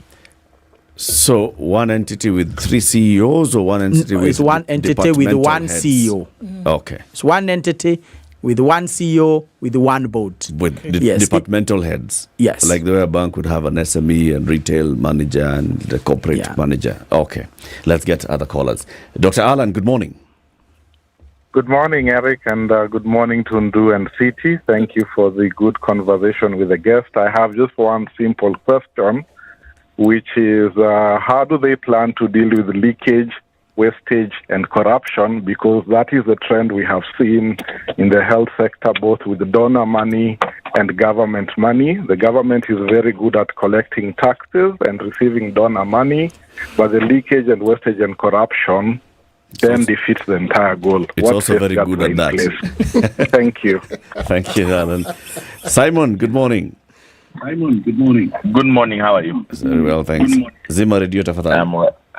Nimezima radio, mko salama? Tuko salama. There are a couple of things. One of them, we always raise funds, but we are never told what percentage of the funds raised never got to the end, or exactly the fund is collecting 100%. How much of that goes to administration? That's number one. Number two, the essence of UHC was to save the cost of running healthcare in Kenya. Why are we not implementing it fast before we start taxing people? Those are the main things I want to ask, because the problem is not collection, it's how we misuse these funds. So whether we rename it into 4 funds or not, I have been a beneficiary of NHIF, it works very well. But the fact that we misuse almost 60% of the funds, hapo ndipo shida iko. Si kuokota pesa. Okay. Have a good morning. It's the administration of the fund. I think those 2 questions are similar, so I can take another one. Chacha in industrial area. Yeah, hello team. Morning, Daktari. Morning. Now, I believe with the increased deduction, there'll be improved services. Now, my question is direct to these people who are high earners. I believe they also have insurance covers. Now, my question is, are we getting any better services, or let him talk about the co-payment issue? He has not addressed the issue of co-payment. So, what are my benefits? All right. When you're increasing these payments? Thank you. Thank you. Collins in Kisumu. Yes, good morning. Morning. Good morning. Yes, I have 3 quick ones. On the issue of CHPs, I think City had asked it, because community health volunteers are actually in place already. Because it might appear as if this is a new thing that is coming up, yet there are so many counties that already have these CHPs. Some counties like Kisumu have already been paid these CHPs as stipend for the last 5 years. Yeah. It's something that is ongoing. on FIF also, there's this issue of ring-fencing funds for health facilities. I know about 10 counties that have already passed the County FIF Act, including Kisumu County, for example. Yeah. So this is an issue that is already in place. So what is the need for having a national legislation for FIF if you already have something that is working for the county in form of the County FIF Act? Okay. And lastly, Dr. talks about 80% of the people in the informal sector who need to be brought in. What exactly is the specific plan of action to bring them in? Because it's one thing to say that NHIF is the social insurance is compulsory, and it's another thing to bring this people on board. Thank you. Sawa sawa. Asante sana for that. William in Westlands. Thank you. My question goes to the claim experience. Many insurance companies, private medical insurance, have gone down because of claim experience, especially with hospitals. There are new hospitals that have been set up, and the moment you are onboarded onto NHIF, that's a big business. And so my question to the guest is in regard to how will they manage this large enterprise of corruption where hospitals have been set up. I think this year we've seen a hospital that was paid, is it 200 or 600 million, a hospital that is less than 5 years old, because that's where much of the money of NHIF will collude, officers will collude with private hospitals, and there will be fake, or rather, that's where the fraud will be, because there will be people who will be claiming, I need to go to hospital. There are a lot of tests that will be done just because NHIF is approved in that hospital. And so most of these private hospitals will take advantage of NHIF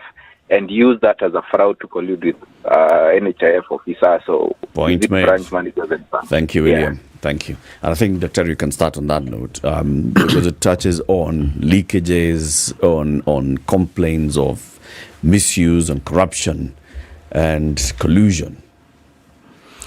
Thank you very much. I think I want to first highlight that, rent-seeking behavior is, deep-rooted in several areas, not only within the healthcare sector, but in many other sectors.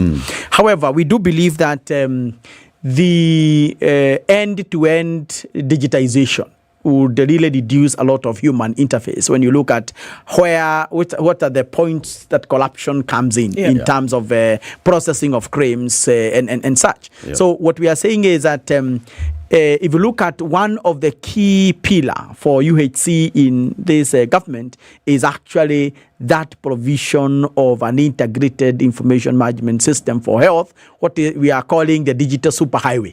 So when you interconnect, you are able to use the digital solutions to actually detect where one person have been amputated one leg 15 times, these kind of things. So because they are already in a place that you can be able to be database. So that is one of the key things that we are really looking at. So interlinkage is a key thing. Identification of a little person, another person, and that goes to unique identification process and reducing human interface. So that is key for addressing that. In terms of insurances all over the world, not only in Kenya, faces three key challenges. One is what we call supplier-induced demand. This is when the healthcare provider, because they have better knowledge of the disease, actually overprescribes to make sure they make money out of that of a prescription. And that is why digitization and artificial intelligence and claim management comes in to make sure that this is a lot of work. It's not just one thing that will happen and this will be kind of cured.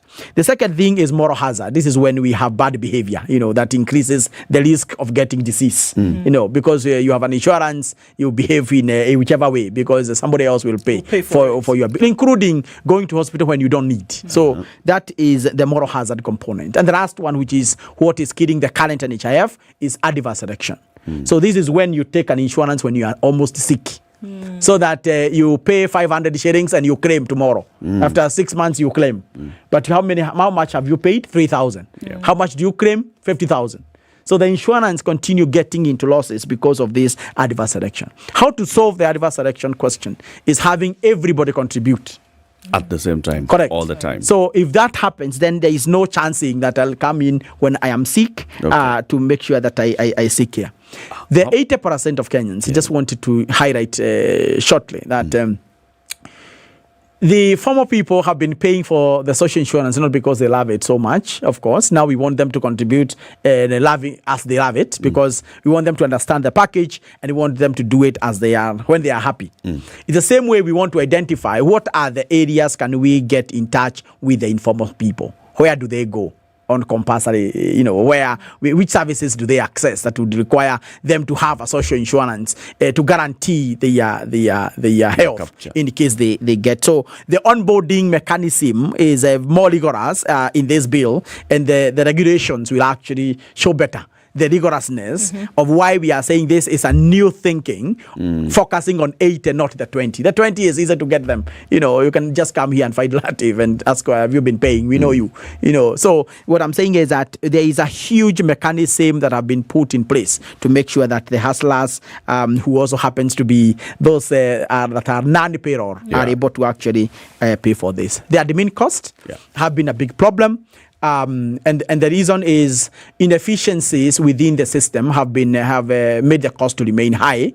And what we are saying is that it is possible to outsource some of the services within the social health insurance at a fee to the private sector if they have a higher ability to attain efficiency. So that will address the efficiency in terms of admin costs for the fund. So I want to pause there in the interest of time. This private insurance and co-payment. So we want a seamless, transition between public and private. And with this, then the social insurance will become the first charge. That has been the biggest problem. So if it's the first charge, then it's seamless, because that cover, the private will not include the cover that is covered by the social. It will be complementary. It should be above what the social is paying, because the social will be paying. Yes. Okay. And I think the final question in about 20 seconds. The counties already have enacted their own FIF acts. Thank you. So, the Senate, as well as the national team, is able to pass one law that reduces the bureaucratic and tiresome process of registering each county the same law. So this one is harmonizing. So this one is just harmonizing the same law, the model law that they have been passing, to make sure that all counties have. But if 10 passes or 20 or 15 and 3 don't, what happens to the 3? The citizens suffer. But those citizens have the same president as the one who have passed the bill already. They have the different governors anyway. We'll get you. But that is harmonizing, clearing the field. Dr. Daniel Mwai, thank you very much for joining us today. Asante sana for shedding light, and thank you for all the calls and contributions. Spice up your life. In the next hour, good morning. It's 9 a.m.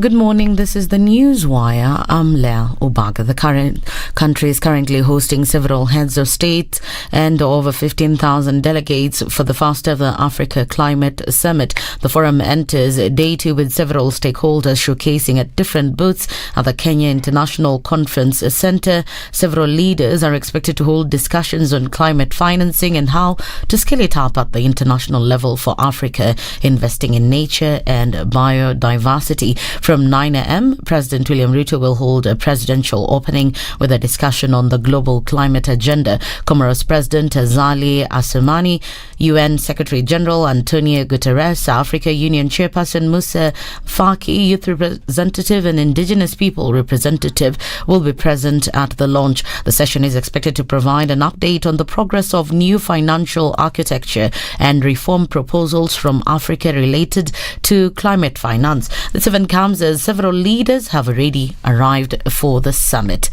The new Social Health Fund will be able to cater for primary health care, something that NHIF has failed to do so.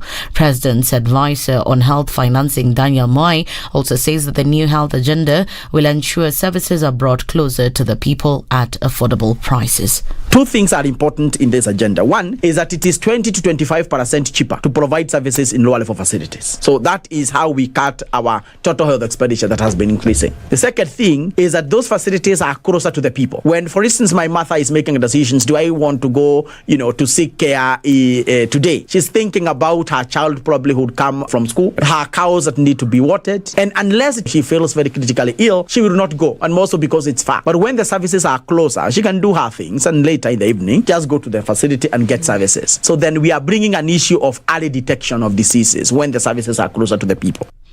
Moi further says that the Primary Health Insurance Fund will allow Kenyans enjoy services from both higher and lower health level facilities. They are saying that the new Social Health Authority should be able to do one key thing: go to output-based financing. It is a fund that is operating with the Social Health Insurance Authority, and what is happening, it is purchasing services from lower-level facilities. In the earlier case, the push have been up to level 4. But 2, 3, if I go to a dispensary, nobody will pay for me. You either pay out of pocket, but even if you don't pay out of pocket, the services will not be there because the money is provided. It's not provided. We must get a way of financing our facility. First Lady Jill Biden has tested positive for COVID-19. Her office confirmed as the White House said Joe Biden has tested negative. A statement said that the 72-year-old is experiencing only mild symptoms and will remain at the couple's home in Rehoboth Beach. Meanwhile, the White House said the president has so far tested negative for COVID as cases of the virus are on the rise again globally. Field Marshal Muthoni Wakirima has died at the age of 91. Muthoni, the only woman to have been bestowed with the rank during the Mau Mau uprising, died at around 3 a.m. this morning. She was pronounced dead on arrival at a hospital in Pangani. Nyeri Governor Mutahi Kahiga eulogized her, saying that in his community a mugumo tree had fallen. He added that the world had lost one of the most prominent Mau Mau heroes. Her body has been moved to Lee Funeral Home.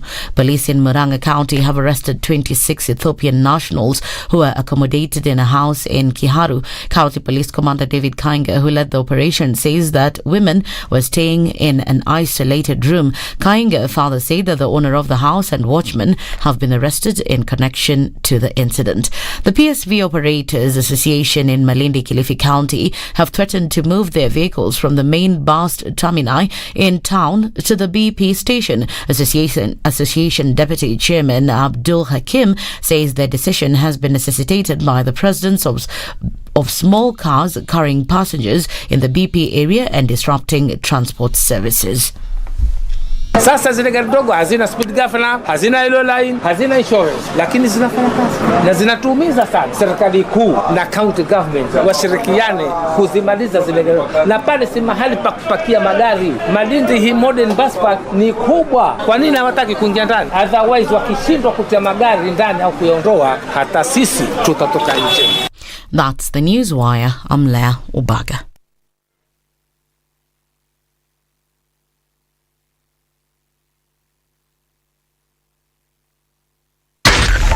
.4 Spice FM, Nairobi. All right, much better on Kiamburu this morning. Absolutely no traffic as you get towards Muthaiga Square. It's still busy on the Thika Superhighway, however. And we're looking at traffic coming in heavy from Gigiri out towards Limuru Road. And then everything is going to join towards Wangari Maathai, trying to get to Westlands, Chiromo, or into the CBD. Coming off Chiromo, some traffic as well. Uhuru Highway is still the busiest now. And incoming traffic from Langata Road is going to slow things down considerably. Jogo Road hasn't been too bad today, but now we're looking at heavy traffic right around Makadara, heading out towards the City Stadium roundabout. Haile Selassie is not a driver's dream this morning. It's teetering on nightmare because it's heavy coming in from Landis, heavy coming in from Gong Road, and we'll all have to contend with that at least for a while longer. We're also looking at traffic then on North Airport Road going towards Cabanas, rather coming in from Cabanas heading out towards Outer Ring. Keep an eye on things. We should be out of traffic hours soon. Let's see what happens as we get closer to that. Let's talk on Spice FM KE on X.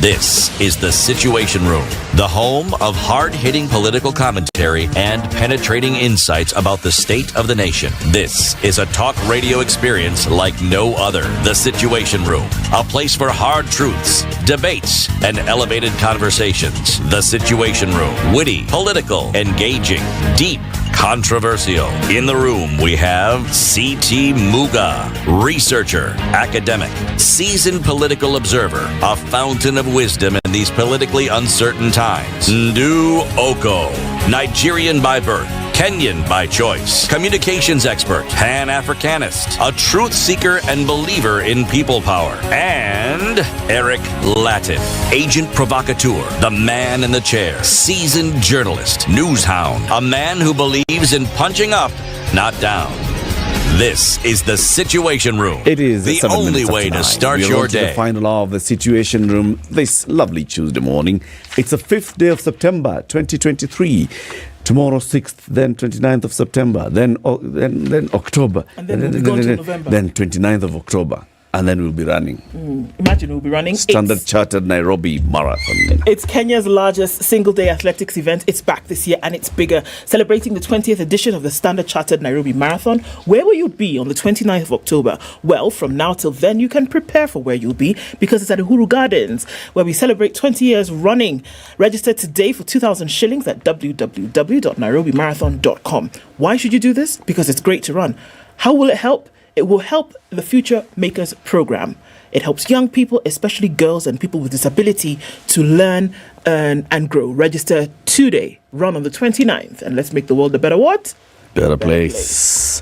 Indeed. So CT has stepped out. He's gone into a meeting. CT now with these things. Ameenda kukutana na raia. Hapa nje.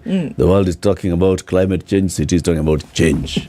Change generally. Change generally, in total. But we are joined by Collins Oyu, who is the Secretary General of the Kenya National Union of Teachers. He's back. This time, we want to talk about the education. Is it a crisis? Is it not? We in the Situation Room have been saying we have a crisis in the education sector. How come nobody else is talking about it?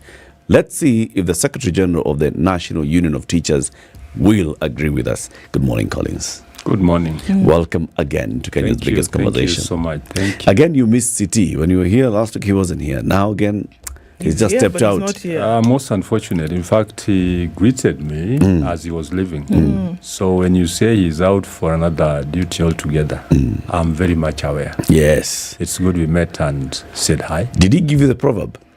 Well, he While you were there. He didn't. He should have. Because do you remember the proverb? So the proverb is from which country? It is from Gabon, the Federal Republic of Gabon, otherwise known as La République Fédérale du Gabonese. Okay. Now, many spiders make a web stronger. No, many spider webs together, can eat a lion. can wrap up a lion. Basically, the thrust of the proverb, we don't remember the exact wording that City was using, is many spiders' webs, when they join together, they can ensnare and trap a lion. Right. They can catch a lion. I think that is the power of working together. Union. Our clarion call as a union is solidarity. You cannot go it alone. You must work with others, and as you do so, you are stronger than ever. For the union makes us strong. Solidarity forever. There's a song. Yeah. Forever, solidarity forever. So I don't think you're musicians, because you ought to have started another on a higher pitch. This guy to allow me also join the 79 octaves lower. I go with it. Yes. Okay, but we get it. Karibu sana. Asante sana. Last week we were talking about the deal that the union had struck with the Teachers Service Commission, the employer. But we also touched on what else is happening in the education sector. Right. We looked at the role of the CBC and the challenges that has faced. Yeah. And even the government the president establishing the Working Party on Education reforms. Right. And looking at reforming our entire sector. How we're financing our education sector, how we are promoting and even promoting the education itself, how we are managing the education sector itself, quality control now moving from the Teacher Service Commission back to the Ministry of Education, the benefits of that. But then we still have an issue. As we talk about financing, a lot of this financing, it's meant to be free, basic education to a greater extent. It means that the government is actually the one that is funding this education. But we hear complaints from head teachers every time schools are opening that they have not received the capitation that they ought to be receiving. That there's an instruction and an order from the Cabinet Secretary for Education. You should not increase school fees. You should not charge school fees. So they are caught between a rock and a hard place. Right. Money hasn't come, and parents are being told, please, don't give these people money. And they're expected to deliver. Yes. Why is it so? Well, I think this is... first, thank you very much for the invite, and I think it's a very good forum for me to express exactly what is happening in the education sector, and more so in the perspective of the Kenya National Union of Teachers, as a teacher's representative. Now, when you say Kenya's education is in crisis, I don't agree 100%. And reason why I don't agree is that we've had so many reforms in the education sector to fight the perception of the crisis. The latest, if you leave alone commissions, you can remember too well, we've had so many commissions in education, the Gashadi, the Ominde, and the rest of it. These commissions are always set to improve the sector, to allay fears of crisis that is in the lips of everybody every other time and again. And finally, we had the Presidential Working Party. In fact, the president came in handy to save the sector. If we went by what was there before the Presidential Working Party, the task force, you can remember too well, I think we would have actually talked about total crisis in education in this country. And I think what came up strongly was about the new system now, the CBC. There was to be changes which did not actually take effect based on the fact that there was no proper public participation. The Presidential Working Party opened doors for proper public participation. Last time I was there, I told you, Kenya National Union of Teachers contributed a lot, more so in giving way forward proposals that ended up in the final report, which of course, you know, the greatest participant, the biggest, you know, driver, matters education, is a teacher. So the teacher becomes the engine. So listen to the teacher. You not get it wrong, because we have practical experience as we deliver. When you talk about parents still complaining, the government also giving ultimatums and directives, and this is where we miss it. The government should be very, very realistic in what they want to push as a directive. For example, you tell parents to take their children to school. Well, I know we should have 100%, you know, enrollment, and every other child in this country has a right to be in school. But the other side of the coin should also be looked into. Well, you are pushing that every child should be in school, most are boarding schools, where we have principals feeding these children, and there's no money, capitation has not come. What essentially are you trying to drive at? Because look at strikes in schools. Day schools don't go on strike, rarely. But boarding schools will, more often than not, get into strikes. What borders that away from any other thing that could be there, which can be considered as, you know, to be on the periphery? It is basically how the school is being managed in terms of even feeding of these children. The congestion in these schools also is a factor.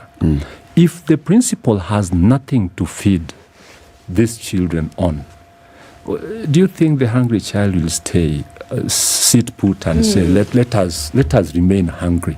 It's interesting as you say these things, Collins, because everything you've said then contributes to the fact that there is a crisis in the education. Points to a crisis. All of this points to a crisis. I mean, we could just list it. You talked about the teachers. Yeah. They should be satisfied when it comes, but we have a plethora of examples of how dissatisfaction is rife amongst teachers in this country. Yeah. Teachers have been transferred to schools whereby there's a math teacher who says, all right, well, we've gotten an extra teacher, you may go and teach SST. We have teachers who, according to them, have not been trained with the new curriculum and are being made to teach the new curriculum. They don't even know what to do. Yeah. We have teachers who are high school teachers, but then they've been domiciled in primary schools where we have been told that lower secondary will be domiciled. Crisis amongst teachers. What you've just talked about now. Capitation does not come from central government on time. Teachers or school heads then cannot provide. They have to then ask parents to pay more in terms of school fees. Yeah. Parents are saying they cannot pay. Government is saying don't raise school fees. At the same time, they're saying don't send children home because they don't have school fees. Right. Crisis. It's a big problem. It depends on I don't know your definition, but about on the term crisis. But I tend to feel that it is more harsh of a word to use on matters that we are getting into now. You've mentioned them, I quite accept. But these are matters that can be changed upon, proper participation with some focus. Yeah. When you tell the government now, can you fund schools in time? And can you have more teachers? Can we really have, teaching learning resources adequately in schools, because they are doing it but piecemeal? All that you mentioned is within the reach of this government. Yes. To actually actualize. Yes. So, to me, what can be sorted out becomes a crisis. There creates the crisis. Crisis does not necessarily denote incompetence or lack of awareness or a absence from reality. Or lack of It just means the situation as it is right now is a crisis because it's out of hand. It's out of control. It can be controlled. Yeah. Talk about, for example, the transition from grade 6 into junior secondary. Right. And then the Presidential Working Party advises that, no, let's move this into primary. So children are reporting to primary schools. Not all primary schools are hosting JSS. Right. So there's already one issue here, that if your child was going to a school that is no longer declared a JSS school, you have to take them to another school. They are not teachers who have been trained and coached on how to handle JSS. The primary school teachers are not being told that they were going to handle JSS. The secondary school teachers are not handling JSS because they're in secondary. Then the government is starting to employ teachers. So for an entire term, children who are going to school, they were only being handled by their primary school teachers. The grade 6 teachers were handling them, basically just managing them day to day, not imparting the grade 7 curriculum. Right. Correct? Yeah. In that time, we do not have facilities that they require. We need workshops, we need labs, we need all these things. Books. They are not there. The books were being distributed towards the end of the term. Right. That, Bona Secretary General, is a crisis. Right. Has it been addressed to date? Books are still being distributed. Some teachers have been employed. The teachers that have been employed are not enough to teach these grade 7 pupils. In a case where you hear there's a school that has 800 grade 7s and 2 teachers have been hired for that, they are not able to address it. No, Still, it's a crisis. I think that is why I don't want to summarize this or summarily say that there is crisis, because these matters are being sorted out day by day. You know, when you talk of the issue of junior secondary, it is no longer there. There's no junior secondary now as we speak. It's junior school. we talk of junior school within a comprehensive school. Yes. Yeah. And the report from the Presidential Working Party was very clear. The comprehensive school will begin or start from ECD, that is PP1, PP2 to grade 9. Yes. In this kind of situation, every other teacher in the comprehensive school have been absorbed into this school. Yes. And now gives us a leeway even to have those teachers who are graduates. And I want to, let us shed off this idea of secondary school teachers being brought in to teach in primary. It is a comprehensive school. Yes. Where even teachers who are graduates in primary schools now qualify to teach the comprehensive school learners at grade 7, 8, and 9. Yes. I think that is where we missed it. When we came up with the issue of domiciling junior secondary in primary, it left a gap where secondary school teachers now, those who are graduates, I'm saying the new ones, not those practicing and became graduates on job. Yeah. Now, these ones who came from colleges, I know the thinking, look at the thinking up there, that you are from university and then you're taken back to teach in primary school. The term was only domiciling. But when the Presidential Working Party came out clearly, that is under Professor Manavu, came out clearly to give a recommendation and a report on what reference should be made to this school. It is sorted out a lot. You know, even some of our primary school teachers who are graduates, when they proceeded to teach in junior secondary, then before this report, there was that feeling of promotion that I'm no longer in primary now. I've now been taken to secondary. Yes. There is that classism that we should actually take a departure from. And personally, in my own view, teachers are teachers, and classism in teaching should be something that we really condemn in the highest order. That is when we can deliver. Because a teacher who is a graduate, able to teach grade 7, grade 8, and 9, this teacher is equally qualified to teach grade 1, grade 2, and so on. Yeah. I, for example, my best class was grade 2, class 2 then. I didn't go beyond class 3. And if I had to, was basically because of staffing in the school where I was the head. I was the head teacher, and my priority was teaching grade 2, grade 3, you know, because I enjoyed it. Yes, I enjoyed it. So there shouldn't be classism among teachers, but we have shouldn't be unions classism. We have unions, Collins, that are demarcated along the grades that they teach. Yeah, that is post-primary. And then we have the union. At some point, we had primary. I mean, yes. I understand you. So I understand you. How can we say that if the way in which we come together is my even answer is very fast? clear on that. Let us not rape the law.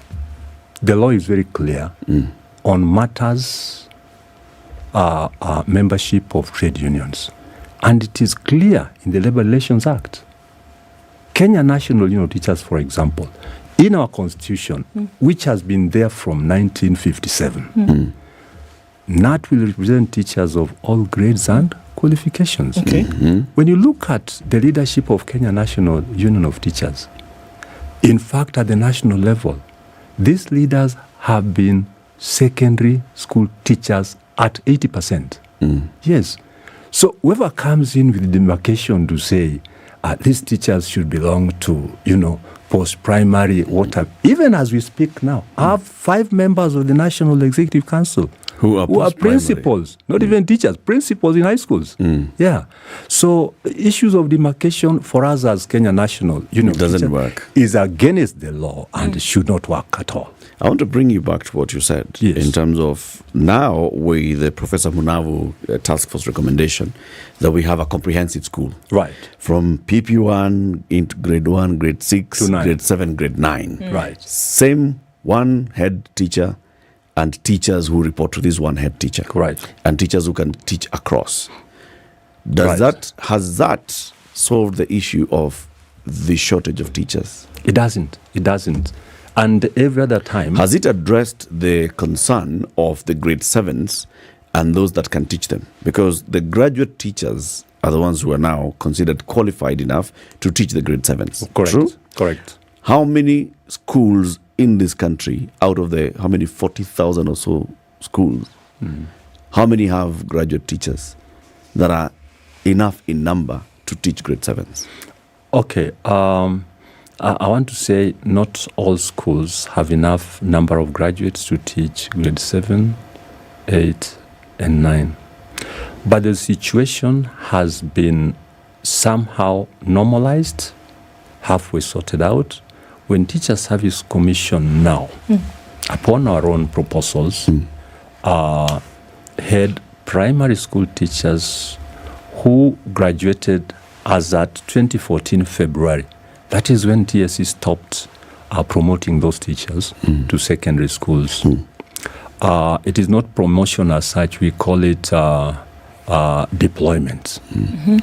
So when they opened the doors such that we could have our graduates who stagnated in the positions as primary school teachers without being deployed to secondary schools, at once we got over 9,000 teachers, over 9,000.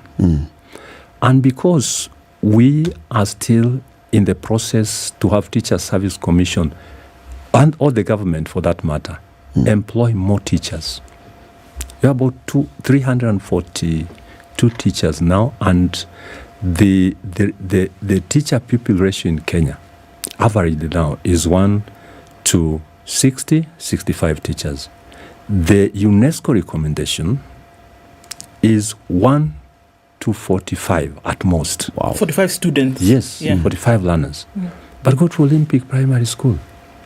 A teacher standing before learners is handling over 70 to 100. So we still have that gap.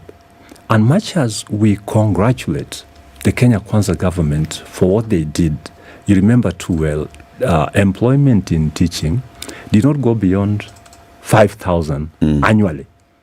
And then another 2,500 for replacement. Those who retire, those who die in the course of teaching, TSC could replace at 2,500. So literally 7,500 teachers in a year. In 1 year alone, the Kenya Kwanza government has, they employed 35,000 teachers yet ago.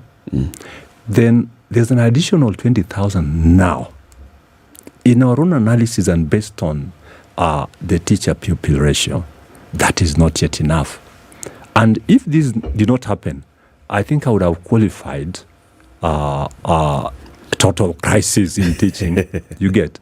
But we are trying to let the government know that the working load for a teacher, more so in CBC as it stands now, we need more teachers.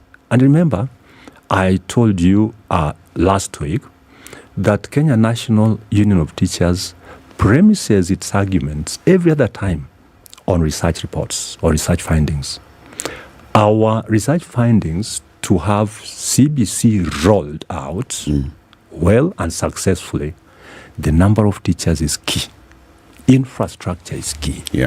So I want to say it is not yet enough. The government should continue employing more teachers. You know, as we were ending the year 2022, the number of teachers outside here compared to the number of teachers who are employed. So that is the unemployed versus the employed. The number was also almost balancing. 345,000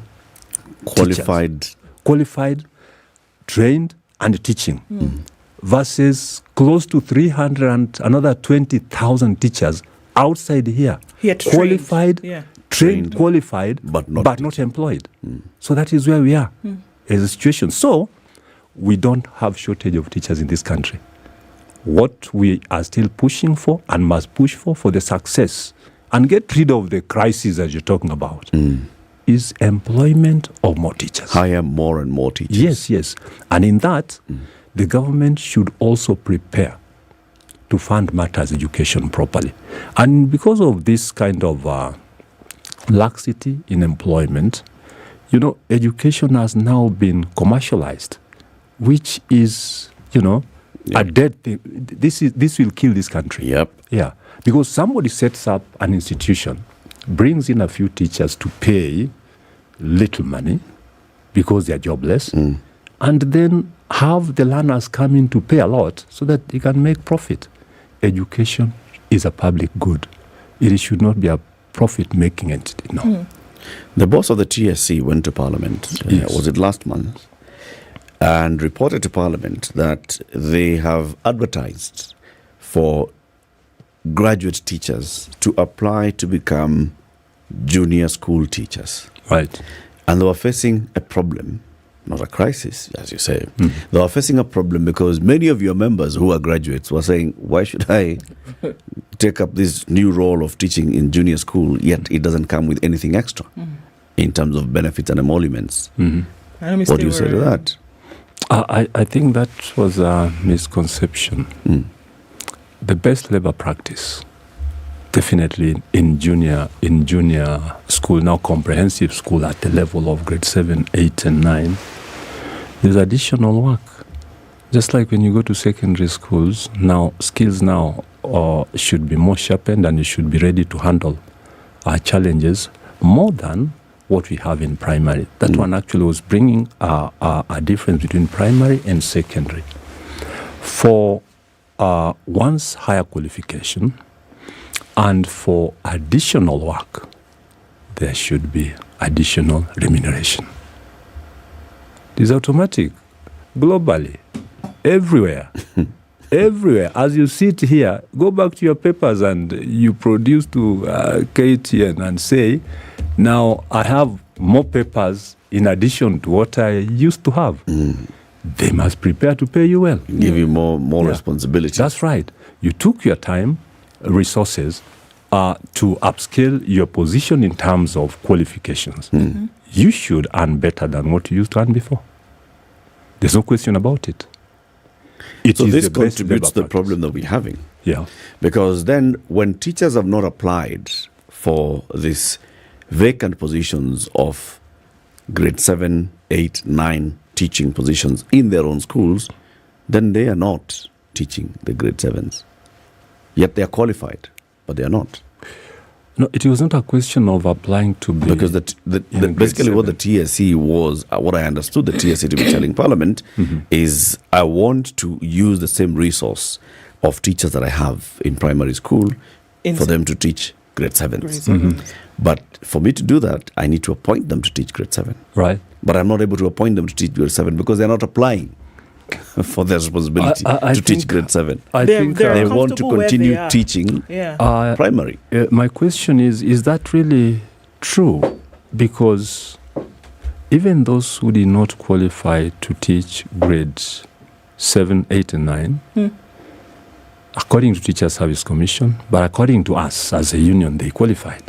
They applied, and they were told, no, you cannot proceed to teach grade 7, 8, and 9. On what grounds? The grounds were, which we don't want to consider as a serious issue and must be sorted out with Teacher Service Commission.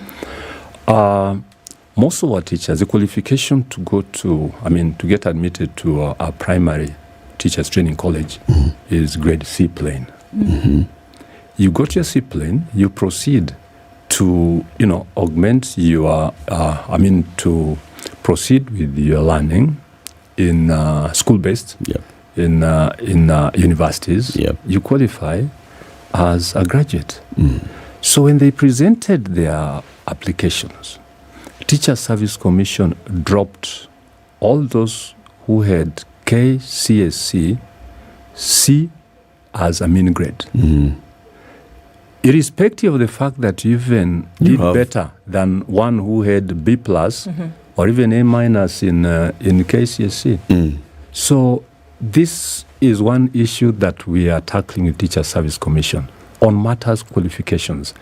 And we even questioned the Kenya Qualifications Authority on matters of clearing these teachers to teach in secondary schools or in comprehensive school at grade 7, 8, and 9.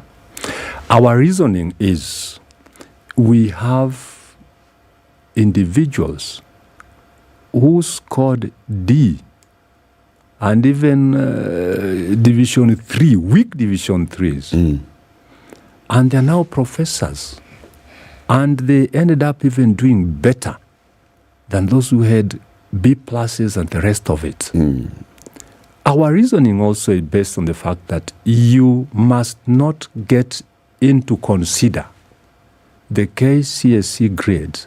Consider the last grade. Consider the latest. Because what might have happened to Alana, who scored C, you don't know. Maybe the challenges that were there, some of these learners lived with their grandmothers.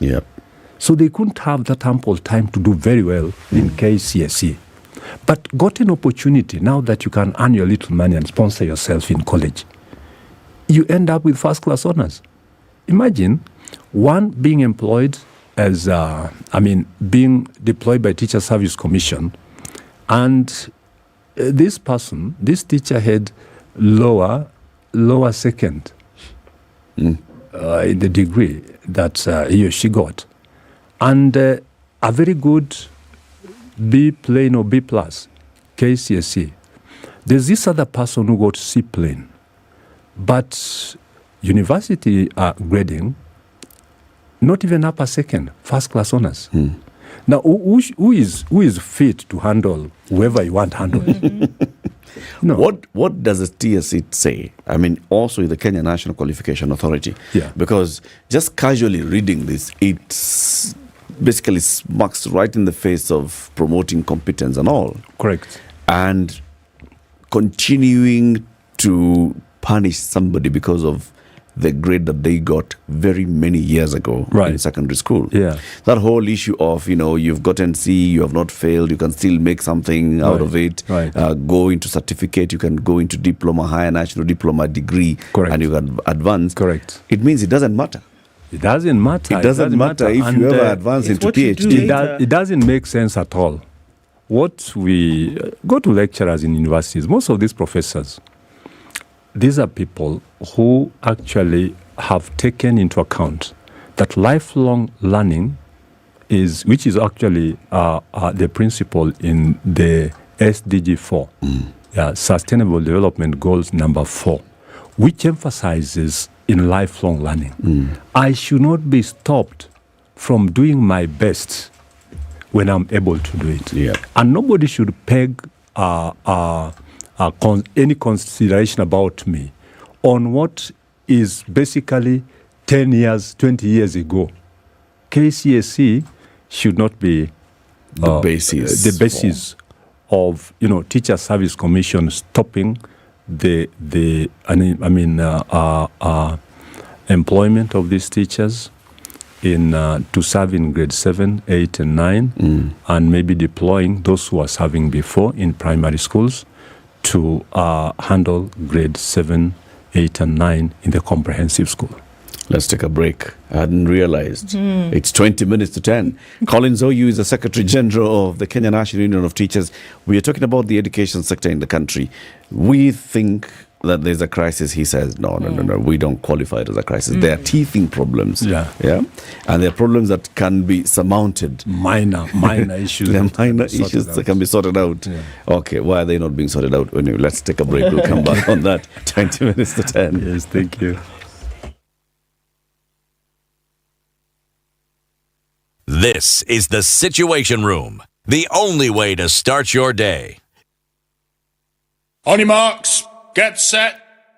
Kenya's largest single-day athletics event is back again this year, and it is bigger. Get ready for the 20th edition of the Standard Chartered Nairobi Marathon. Join us at the Uhuru Gardens on Sunday, 29th October, as we celebrate 20 years running. Register today for 2,000 shillings only at www.nairobimarathon.com. All proceeds go towards our Future Makers program, which helps young people, especially girls and people living with disability, to learn, earn, and grow.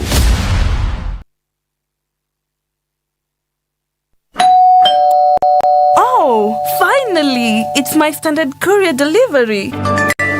At Standard Courier, we know that your time is valuable. That's why we guarantee swift and efficient deliveries to your doorstep every time. Give us a call on 0793 599 684 or schedule your next delivery by visiting our website www.standardmedia.co.ke/courier. Trust Standard Courier. It's 18 degrees, highs of 27 and lows of 15. And at 20, Nakuru is sunny, highs of 27.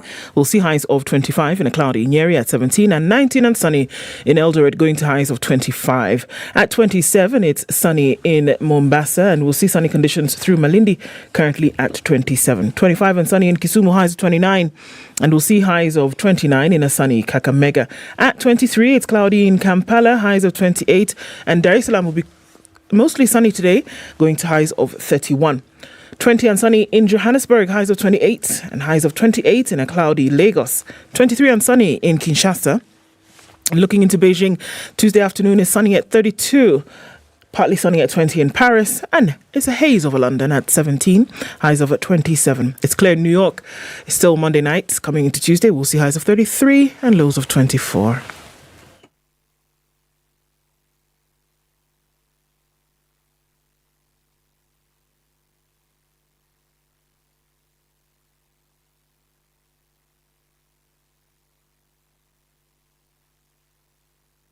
Still pretty busy on Uhuru Highway this morning. We're likely to see that as folks are trying to get towards KICC or, diverted from KICC because of everything that's happening there this morning. Langata Road, still a bit busy as you get to that nook between Raila Odinga Way and then through towards Aerodrome or the Nyeri Stadium roundabout. Looking a little bit better now on the Thika Superhighway, just at that Pangani underpass, we still see that issue there. It's better on Kiambu Road. Limuru Road is busy coming in from Uthaiga and also in from Village Markets. Okay, so out of traffic hour according to the clock. Let's see what it is through the morning. Spice of MKE on X.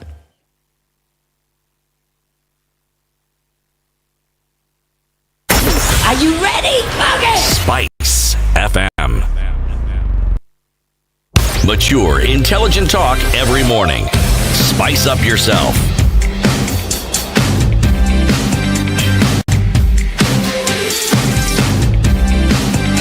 Mornings done right. Conversation still to have with the Secretary General of the National Union of Teachers, Collins Oyu Ndu. Yes. So on the one hand, there's the issue of deployment of teachers, promotion of teachers, distribution of books. And on the other hand, there's the issue of financing and funding education. Right. There is. And, there have been many questions in terms of where is it going to come from.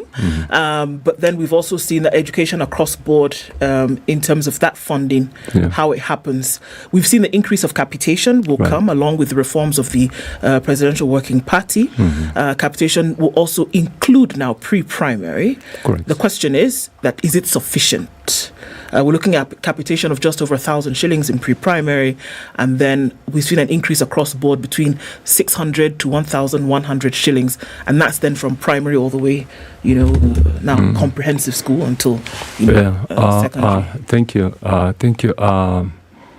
It's still not enough, even as we talk about increase in capitation. One area that strikes us and might cause a lot of, might create a lot of issues, even with what has been proposed, is the timely funding, the timely release of capitation. This has been a problem through and through. And I remember when I visited the CS education on Friday last week. There was a whole week with the president being in Western. Yes. And indeed, after signing the CBA, Ministry of Education being the parent ministry, the umbrella ministry in charge of teachers in this republic, I had to have some short time with the CS, also to elaborate what we saw as shortfall, what should be done, and maybe tell him as the person in charge of this sector what we intend to do in the near future. I didn't find him until Friday last week. I shared with him, I thanked him about the report of the Presidential Working Party, and I zeroed on capitation. I did not mince words. I told the CS the success of education, how we can mold education and stop privatization of this public good is by making sure that schools run and in very good time they are funded. What used to be there before was far much lower than what has been augmented now. But there are serious lapses in terms of timing for the same capitation. How sure are we that this time, now that it has been augmented, it's going to be timely? Yeah. He assured me that the government is ready. And we should not take the preparations of the government for granted. I told him, yes, let us wait. But I want to assure you that, let me use the word crisis now. Okay. The crisis in this sector begins with inadequate funding. Not only inadequate, what is sent to schools does not come in good time. And you see, even you mentioned to me about principals being accused of, collecting extra levies. Yes. This is caused by the fact that, there's nothing in schools to run those schools if you only depend on what comes from the government. So it is not the principal who initiates, collection of more funds. It is basically the boards of those schools. And this is where I cross lanes with those who blame principals and head teachers for this. It is wrong. A principal cannot run a school single-handedly. There on has matters to be a finance. board. Yeah, basically the board. And the board has, representation of whoever has a learner or a child in that school. So it is not about the principal. It is about the board. So you target the board rather than accusing this principal. And some of our parents, much as they are represented, still can organize, demos and nasty words about the principal and the heads of institutions, not forgetting that they have a board in place. That is very wrong. It's a total misconception. And in this line, I'll support my principals and head teachers 100%. When they increase fees? With the knowledge of the board. A principal cannot increase fees. Neither can a head teacher initiate any other extra levy. But you see, it is all about the board. Okay. For many of these school communities, just dwelling on this matter for a little bit, the person who is a constant is the principal. Yes. Right? Because the board comprises of people who are elected by the parent fraternity to sit on the board, but the community to sit on the board, right? And so when they feel that the board is not running this school properly, the community usually comes up and they remove members of the board and they replace members of the board. But the one person who cannot be touched is the school principal.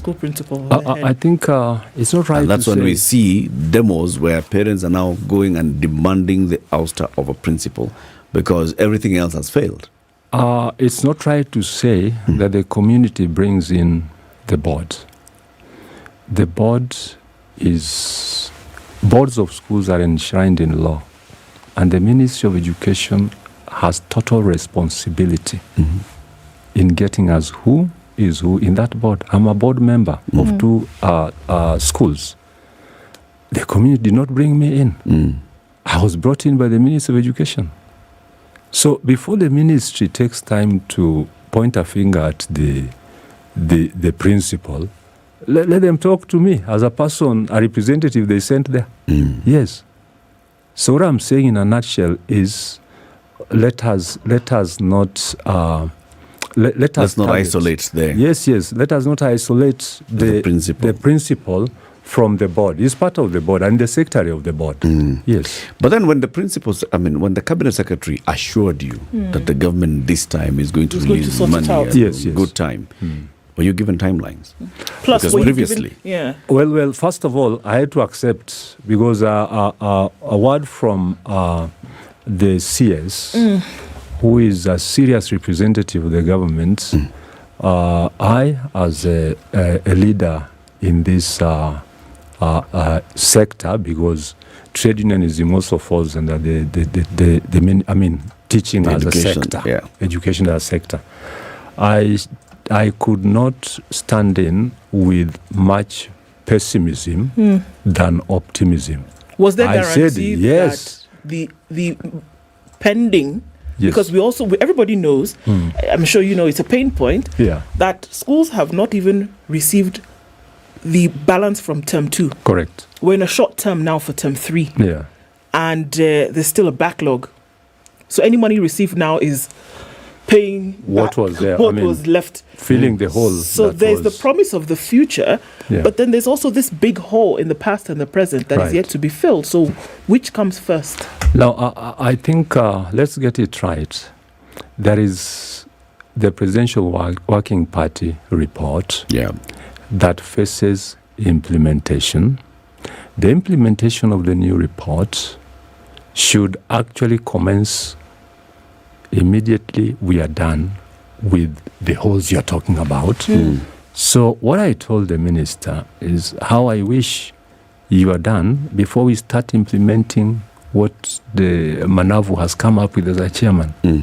How I wish, and I use the word sooner than immediate, how I wish everything is completed and we work on a fresh slate, so that when we accuse any other person, it should be none other than the Presidential Working Party report implementation. So that we are clear that we are dealing with a new thing. His response was, ndugu yangu, I know where this sector went to. I don't want to say it went to the dogs. But looking at how things worked, I mean, in the other, about 2-3 years ago, I don't think we even minded about where we're headed to. If the government is serious about this report, then let us do away with what was left out in the last one, so that we start on a clean slate. We don't want to blame anybody else apart from what is fresh now. So my sister, when we talk of timelines, personally, I think I did not demand for timelines. I said as soon, as immediate as yesterday. Right. Yeah. But that is a very strong position. That yesterday hasn't come to pass yet, right? It has to. It has to. If you want to move, definitely let us commence on a new slate and make sure that we have a new beginning, because we are turning a new leaf. Yes. If we are serious with the, I want to tell you one thing about the president, matters education. And we've asked ourselves, is it because he was one time a minister of education? Or is it because the way he was brought up looked too local? Some of our people, were brought up in, places where they couldn't even see the problems of communities around. They don't get it. In fact, when the president talks about, stressing on matters day schools, I can attest to the fact that day schooling might be the best for this country, given the state of economy and also the status of 70% of parents economically. Yeah. So what I was trying to drive was the fact that the president has a hands-on approach on matters education. But he is not financing this. For us, we shall not stop at anything, but face the president again when there's no financing for this noble recommendations and report from the Presidential Working Party. That is on his own initiative. For the first time, the president came up to change matters education. And I want to assure you, it is the president and nobody else to make sure that this succeeds. The buck stops at the very top. Yes. Very many things need to happen at the same time. Right. We need to make sure that money that should be going to finance education per child goes on time. Correct. We need to make sure that facility improvement money goes out on time. Infrastructure. Right. So that infrastructure is built. Now we talk about this comprehensive school that has the junior school. Mm-hmm. The junior school needs infrastructure. Right. And we don't have much time. In a few months' time, we'll have 2 classes in junior school. Right. 7s and 8s. Yeah. Mm-hmm. And yet we don't have labs. We are still saying, okay, they can use the nearest secondary school. They can. It was bad enough when there was just 1 class. Now there'll be 2. Now there'll be 2. Right. You see, grade 6 went into grade 7. In terms of classrooms, as class 8 exits to Form 1, grade 7 still has room to be accommodated in grade 8. In grade 8, and that infrastructure for the schools that were qualified to be comprehensive schools, that room is there. What we are insisting on in terms of infrastructure, because not every other primary school that was graduated to comprehensive school stands closer to a sister secondary school. A sister secondary school. So infrastructure should begin, or to have begun, to be precise, about laboratories. Yes. And, there's also priorities that are not right. Like when MPs buy so many buses for secondary schools, than using this fund to come up with laboratories in our comprehensive schools as a priority. Yeah. We have written a report about this because some of these school buses are just fashions. Yeah, they're just fashions. There are schools as a bus. Yet the classrooms are in tatters. There's no laboratory. If they exist. The much that is used in buying a bus should be rolled out to you should be going into building these labs that are needed. They are very necessary. Equipping the labs. Exactly. Because we also have just a building. Correct. But a lab should not just be a building. It should have everything else. Correct. Walimu, always a pleasure having you. Thank you. Come again and again. And let's see. If money is not released by the end of this month, then our crisis is a crisis. Thank you. I'll start asking about this money again, so that when I come back here, please, I tell you the timelines, and I want to be very specific in uttering, even to media, what the CS has told me. Exactly. Because he shouldn't cheat me. It shouldn't just be, we are aware. So his government, and he should tell us exactly what the government is planning to do. Asante. Thank you. Collins Oyu is the Secretary General of the Kenya National Union of Teachers. He's been our guest this morning. We'll be talking about the education sector and where we are as a country. Let's keep the conversations going. You have a lovely day. We'll see you again tomorrow, the 6th of September. Good morning, 10 a.m. Thank you. Spice up your life